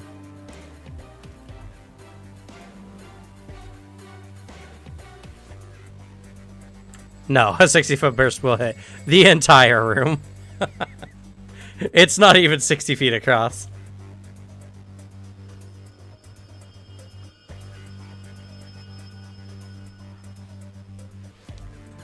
All right then. Then she will do Moonlight Ray, and she's gonna aim at the pig. All right, aiming at the pig. All right. Oh, that's not good for him. Ooh. This is an attack roll. So it is a -2 still. Yes. Get him. I believe in you. You need to adjust the spell so it rolls the attack. For some reason, it did not.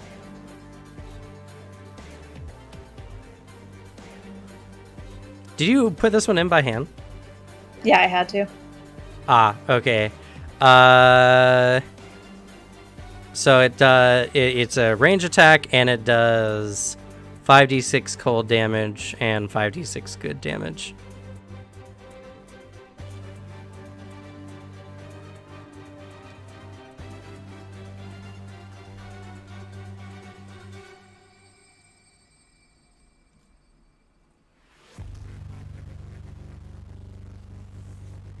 In the additional damage, put bracket 5d6 bracket good.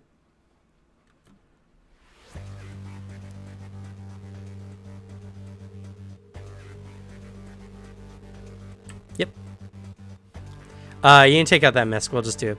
We'll just remember to do it, because otherwise you might not remember to remove it. I guess it's a one shot though, so it doesn't really matter. Oh god. That that does hit though. Woof. Not a crit. Oh wait, it is a crit because bonus to attack rolls. Yes, that's 44, and that's including the -2. Critical damage, which means he takes 40 cold damage potentially. And 48 good damage, which he does take easily, and he takes extra damage from that.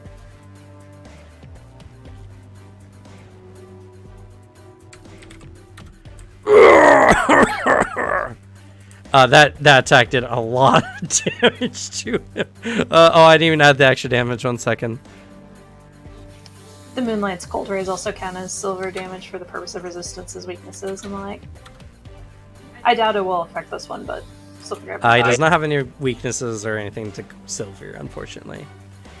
But you nuked him for, like, I think over 100 damage in that attack. Oh yeah, that crits. Fuck yeah. Doesn't it? Nice. Yeah, it doubles the High cold five. damage and the good damage. Unintimidating nuke team. I forgot. Weakness damage is not double. Still, you dropped a fuck ton of damage. It was still, I think, slightly over 100 damage.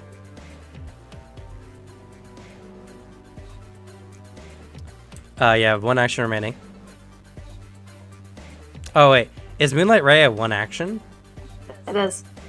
Is it really? Oh my god! Fucked if true. You can, oh my god! Do it second. again. I gotta look at. You can do it again, technically. Let me double check. I'm pretty sure it was a 1 action. Let me double check. That might be a 2 action. Always good to double check. But Jesus, if it is, good lord. It is a 2 action. Okay. Still, for 2 actions, it's a good amount of damage. Yeah, no, that was a great amount of damage. It was the perfect enemy to do it to.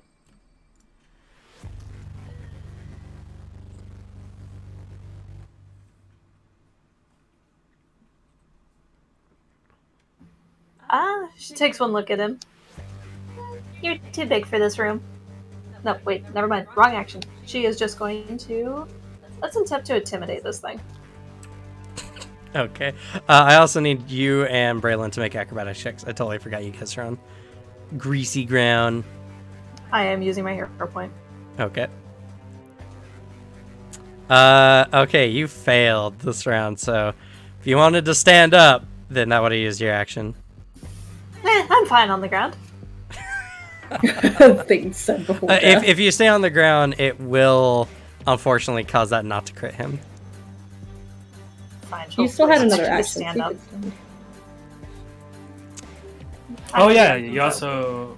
It only lets you Oh, stride. that's only not- strike and stride. Yeah. Yeah, can't stand.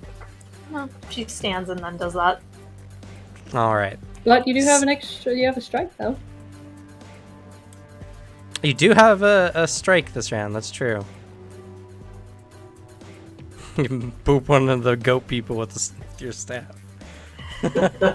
I would if I actually had anything, so I'm gonna punch it. Okay. Punch demon goat. It Squeaky toy crits noise. it. Yes! That does 14 damage. It's enough to kill a dude. Do you have critical specialization? I do not. No, sadly. Just punch that poor goat in the nuts. And then Braylon, you were fine with your actions. So, Theodore, make for me an acrobatics check. Now that I remember.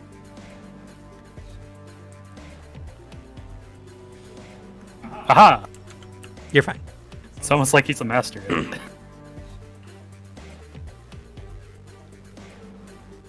Let's see.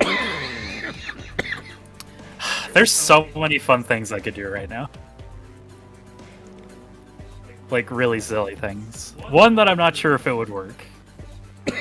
But it's funny.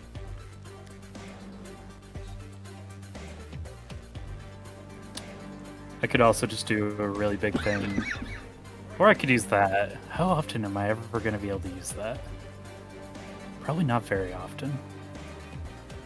Ah, it's all tempting. Alright, we'll do this though. Because I can... In the realm of fun things to do. I'm not doing this, but I'm showing you guys what it was.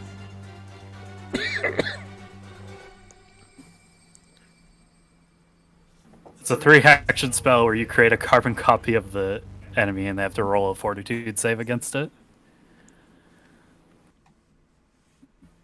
Oh god, that's 78 points without any immunities, resistances, or weaknesses. If the duplicate hits 0 points, automatically ends.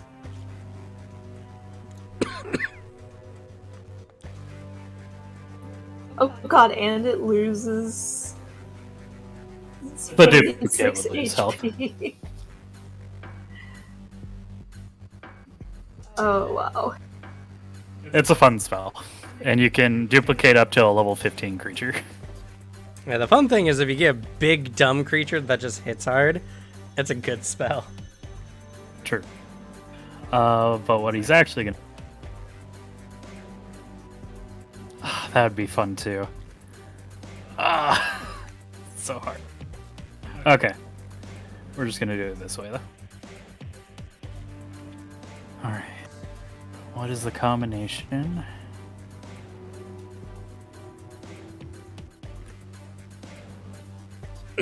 Yes. So taking his rapier.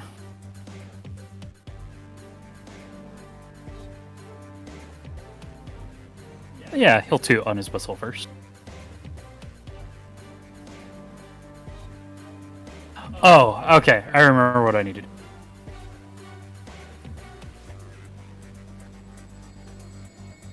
I do that. That's supposed to be an action.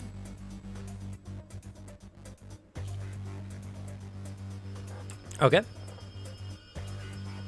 It's a meta magic, but yes. Yeah. Activate that and do an Inspire Courage. Is it a free action or action meta magic? It's an action. Okay. And we'll have...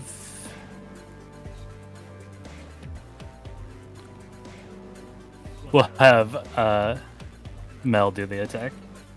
My. Okay. Sorry, I'm reading So- like 3 things. My strike. If you want to. Uses your reaction. I don't think you have it for anything else, so Why would I not? that's true. It hits. And it gets +1 to the damage. So that's 25, 32, 36, 38 damage. Chef's kiss. Ignore that guy. Alright, and he's going to take his rapier and stab this individual. But he's going to turn his rapier to variable good damage. Ooh. As the brilliant weapons can do, apparently, which is really fucking cool. Fuck him up, fuck him up, fuck him up. That's 29 to hit.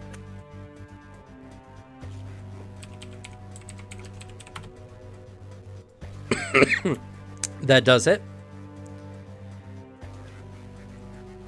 And is it... I don't think I get inspired courage, but my martial stance gave it to me. The +1 to attack. Oh, it normally does fire damage. Yep. Oh, I see. It's a really cool rapier, actually. Because it What's could do the- variable good or positive. What's the additional fire damage for? It does an additional D4, which you added on. I don't know why it's doing that. Let me see. I don't think it does. Oh no, it does. It deals fire damage, and in addition, oh no, yeah, it just makes its damage fire. But it has the versatile trait to good or positive. Yeah. Yeah, I switched it to good. I'm not really sure where I'm getting the 1d4 fire. So Yeah. All right, so it's good damage. So that does 12 good damage to which one of the goats? the one in front of me. Okay. You strike it. It does not like that, and the light sears it, doing extra damage. Damn, I was hoping for the crit. Because if I can do that, and I could throw out the song of strength as well. Not unless you have Harmonize.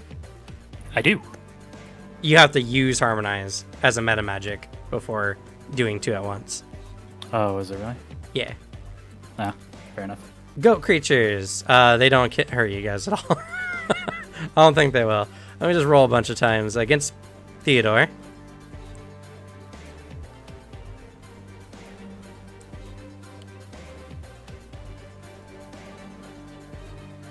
Does a 28 hit? Oh, no. Against Braylon, I'm going to hit you 6 times.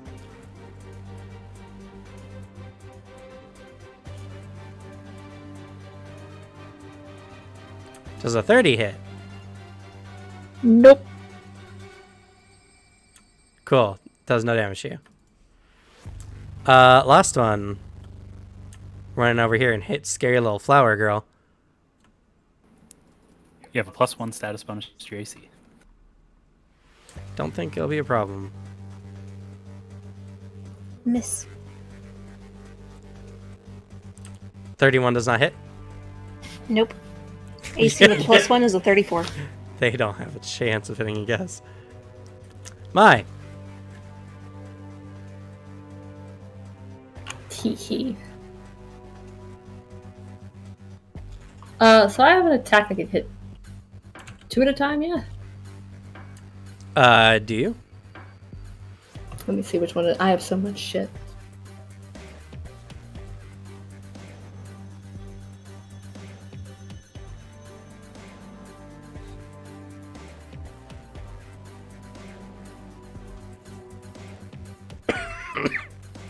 I just had it open. Expansive spell strike. Is that it? I believe Expansive lets you use area spells that with your spell strike.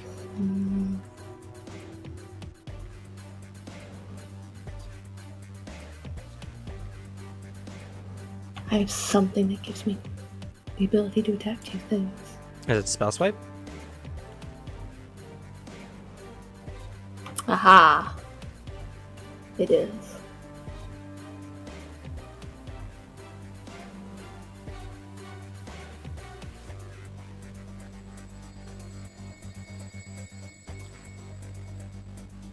And I can couple that with the expansive spell strike. Yeah, your Expansive spell strike. No. This one has to target a creature specifically for spell swipe.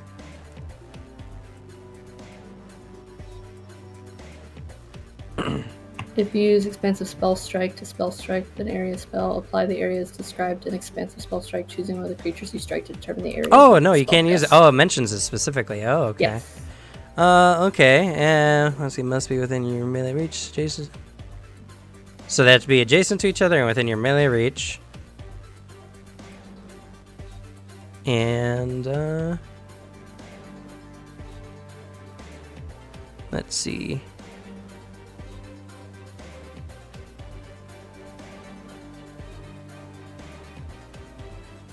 Oh, it's 3 action. Okay, I was like, man, that's really good. What's the balancing factor? It's balancing factor is it's a 3 action spell strike. Okay.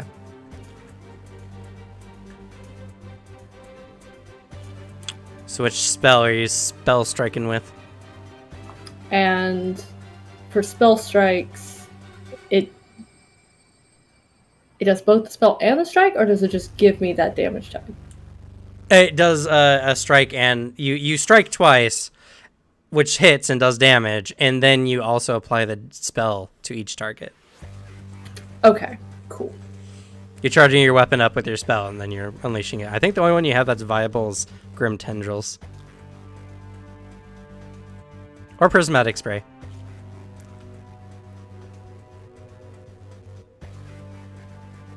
Oh, that can do so many fun things. I just don't know what things they resist. Unfortunately, the areas are going to be your problem, because these... Prismatic Spray will hit your allies. Yeah, so it'd have to be Grim Tendrils then. Yeah. But you could do 2 line attacks with your Grim Tendrils. Oh, that's cool. Perfect. You could Grim Tendrils 2 lines of creatures. I would be delighted to do so. Alright, which one are you striking first? We'll go bottom row first. Yep. Alright, so how am I doing this? You strike. You use your strike action with your tail. Cool. Tech crit. Alright. And then post the Grim Tendrils. Coincidentally, that's what I was considering here, was firing it through here to the boss, and then down and forward. Alright. So you hit the first one, critting it, dealing 24... And my tail's just become a fucking nightmare with the Grim Tendrils, because this is my, Fey mutation thing. See, 24 plus 7's 31 plus 6 is 37 times 2, 74 damage. Oh, that yeah. It dies before the Grim Tendrils even get to it. This one It's fine, they keep going. needs to make a fort save.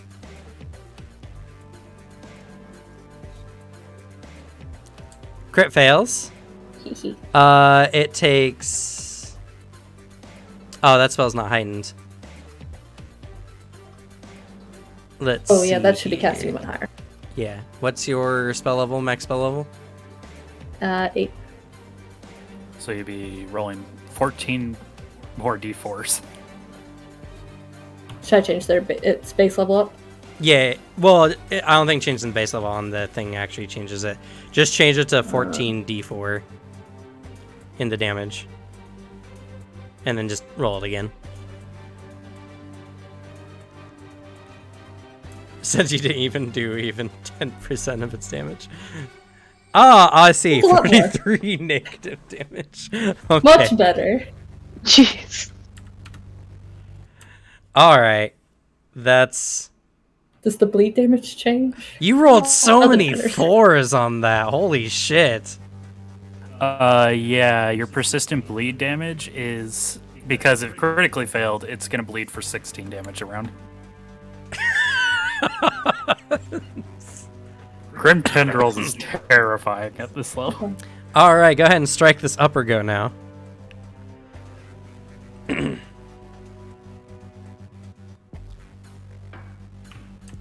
That is also a critical. Not as much damage, though. That's 18 plus 7, 25, plus 1, 26. Plus another one from my thing. 27 times 2. That's Yeah. still going to kill it.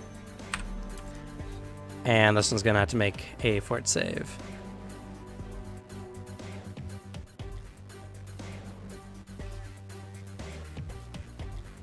So that's 3 action, and then I have 1 strike left, yeah? Yep, 1 stride and 1 strike. Oh, no, never mind. You don't have a stride. So, yeah, unless you have a reach weapon, you can't hit anything. Oh, no, you have your unarmed strike. Your ranged one from Yep, my Foxfire.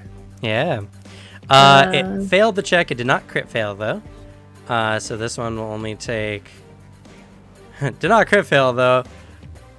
Oh, wait. The other one took double. Never mind. This one died. Because it crit failed. I was more blown away by the 43 to even realize. Alright. Now you can Foxfire. and this counts as number 2.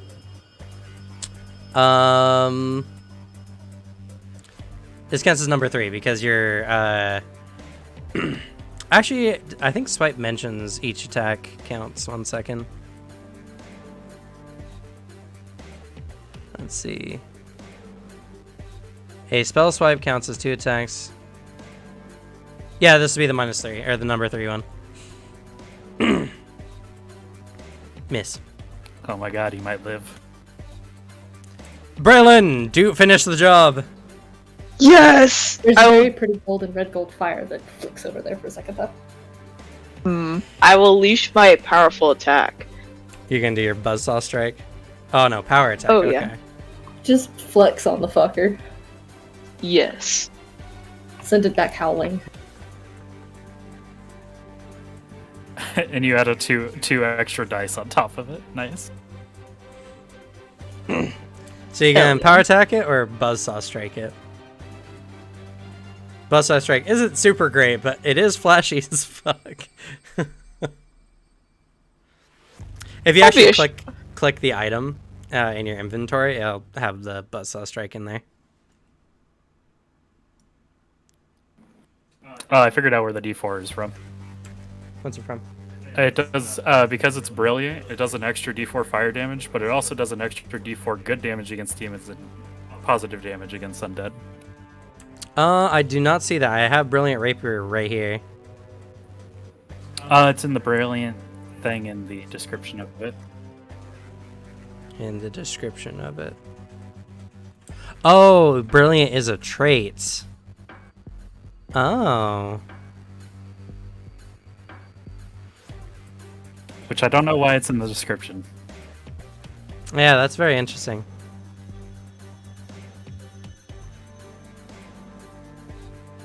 But figured it out.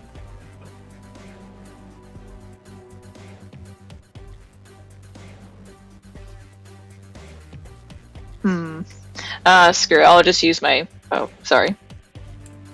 It's right there.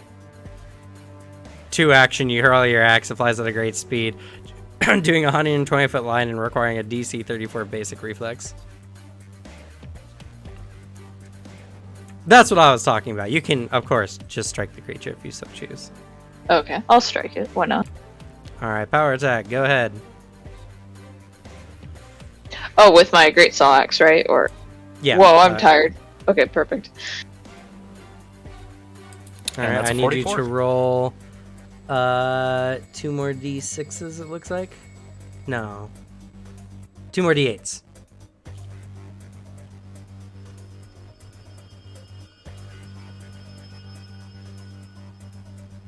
$32 points of damage. Oh, hell yeah. 32, and that's a crit, which does 64. Oh, the blade just goes just right through the poor goat, and it drops to the ground. All right. With that, you all save the day. Unfortunately, there was much damage done to the city, and you were not able to stop it all. But you did stop a untold horror from descending onto the city and wreaking utter havoc. So, you can take solace in that much. Theodore's troops gather together and corral all the individuals who are still, mostly the ones that are drug addicted. Once the rituals seem to have complete, many of the individuals who were caught in its frenzy seemingly dropped, fatigued to the max after pushing themselves to their limits. Upon further investigation, you found that the ritual is based on the effects of chaos. A ritual taking place over a large space, and it accumulates all the chaos in a region. After several acts of multiple kinds of congregations of drawing people in, starting with, music goers and the youth, moving on to the drug-addled and the less fortunate, and the overly religious and zealous types, and then finally stopping on a last group that you all didn't get to go to because you found out where you needed to go finally, who were individuals motivated to give in to their pleasures, overeating, hedonism, all that kind of stuff. We missed the fun one. It seems that the events were planned so that the ritual gains power over time until the catalyst of the event took place, where the chaos of the city was at its max. The individual in question was supposedly rewarded for the amount of chaos created and the amount of lives lost in the event. Because you guys did take some time to help some of the individuals, you did reduce its level down to a slightly lesser demon. It would have been a level 16 creature had you all not done anything. So instead it turned into a level 14 Nalfeshni. Damn, I could have duplicated it. Oh well. Though, if you hadn't done, or if each of you had stopped off to stop each of the events with one last person going to defeat the creature, it would have only turned into like a level 10 or 12 creature. So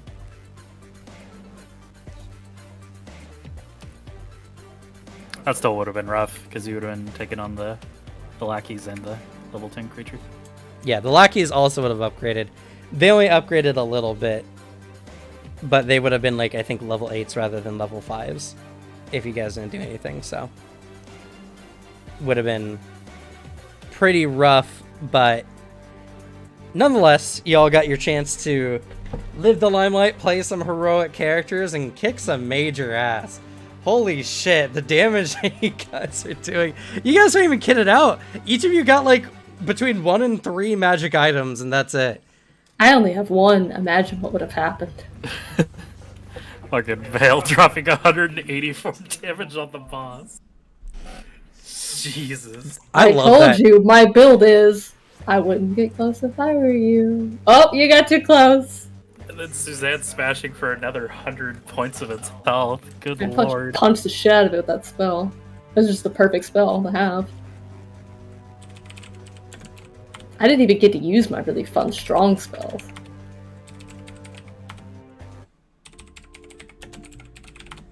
I could have used Fiery Body, but... I want to ask, because I think this is the first for everyone here playing characters of this high level. What was all your opinions of the Overpowered one-shot now that we're done and you got to finish with your characters and at least an enemy that doesn't die in one strike? I had so much fun having so many cool things I could do. It was a little rough because starting out at that level is a little rough, but once you start like getting adapted to it, oh my god, there's so many neat things. I agree. The fact that I feel like there's a lot more versatility with my actions now versus feeling very limited at a lower level. Definitely feels a bit more fluid as far as options go. And for everyone here, like, this wasn't even like very well organized characters that were made. It was just kind of like, all right, just pick things that are fun. Like, it wasn't a very like optimal, but I think regardless of that, y'all came out with some very strong characters. True. I got exactly what I wanted, which is I want to use my tails to shed blood because, ew, why would I get that on my hands? What if I crack a nail? And Mai got to live exactly the life I needed her to. I will say, for those listening at home, I'm aware that Mai couldn't make grab checks using their tail. But Mai didn't hold anything in their hands anyway. So, aesthetically and mechanically, we could do both. True. Makes no difference. Just for those rule lawyers out there. I'm aware the tails couldn't make grab checks. But I don't carry anything in my hands. Mai doesn't use anything in their hands. So, ergo, there's no actual like benefit other than just aesthetics. So, and that's all tabletop's about, really. Just we're like, if you look at it like break down to the physical components, we just have some tokens here on a map. All the imagination, all the fun things happened in our minds. So, you know. And if you have a problem imagining my Kitsune Spider-Man across a room with her tails, you're just not living your right life. Maybe drink some wine about it. Take a breather. Consider. Maybe you should be a pink Kitsune. Not in like a furry way, just like an emotional way. But how'd y'all like your characters and how'd y'all like the experience? I want to get some final notes before we end. I know Suzanne's got a book here in a second. Big fun. You know me, Cameron. I love myself some disgusting DPS. I really enjoyed it. I liked playing around with the druid build. There's a lot of fun options from a druid standpoint. Also, you got to turn into a dragon. Mm-hmm. That's Three a really times. And the fact that I can just shift into a plant and just beat the living shit out of someone.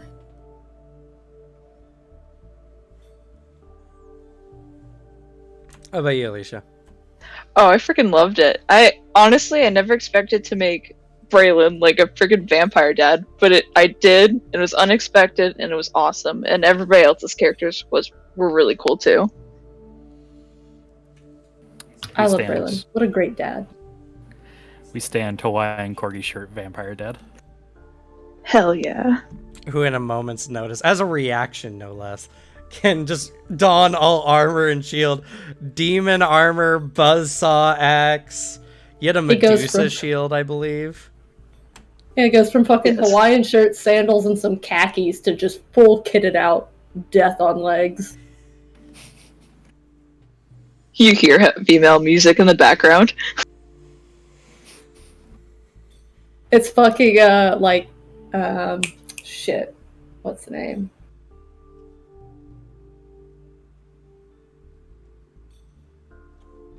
Well, what do you think of that? I'm brain farting. Oh, sorry. Heavy metal cover of a Jimmy Buffett song.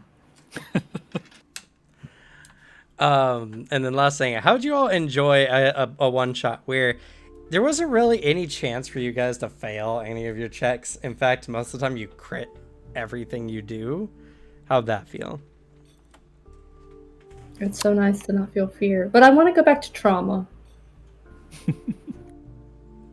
It moves Nothing me. will ever replace a good story with hardships and struggling. But every once in a while, it just feels good to just feel like an unstoppable monster. You do feel powerful, for certain. Oh yeah. And like I said, this wasn't even a good representation of what happens at level 15. You guys have maybe a quarter of the amount of gold in items you would have spent. To be fair, the items you all have are super expensive, like in the thousands of gold. But by level 15, you would have had way more. Not to Level mention 15. maybe story-based things as well. Yeah, level 15 story-based things, and like, for example, I have a thing where if I perform or whatever, I make stupid money, basically. Yeah, and you guys didn't get to use all your actions. I feel bad for poor Moonbeam, because I think Moonbeam has had so many spells, it's just like, I want to use this, but we're not in a big enough battlefield for me not to nuke everyone. Yeah, we could have done big nuke spells. I could have Earthquake, you could like Dragon and like Breath Weapon and drop the dragon and do another like crazy sick AoE. Do Fire Body and I just become a paragon of fire. Oh well. Yeah, The Nalfeshni also. I love Pathfinder.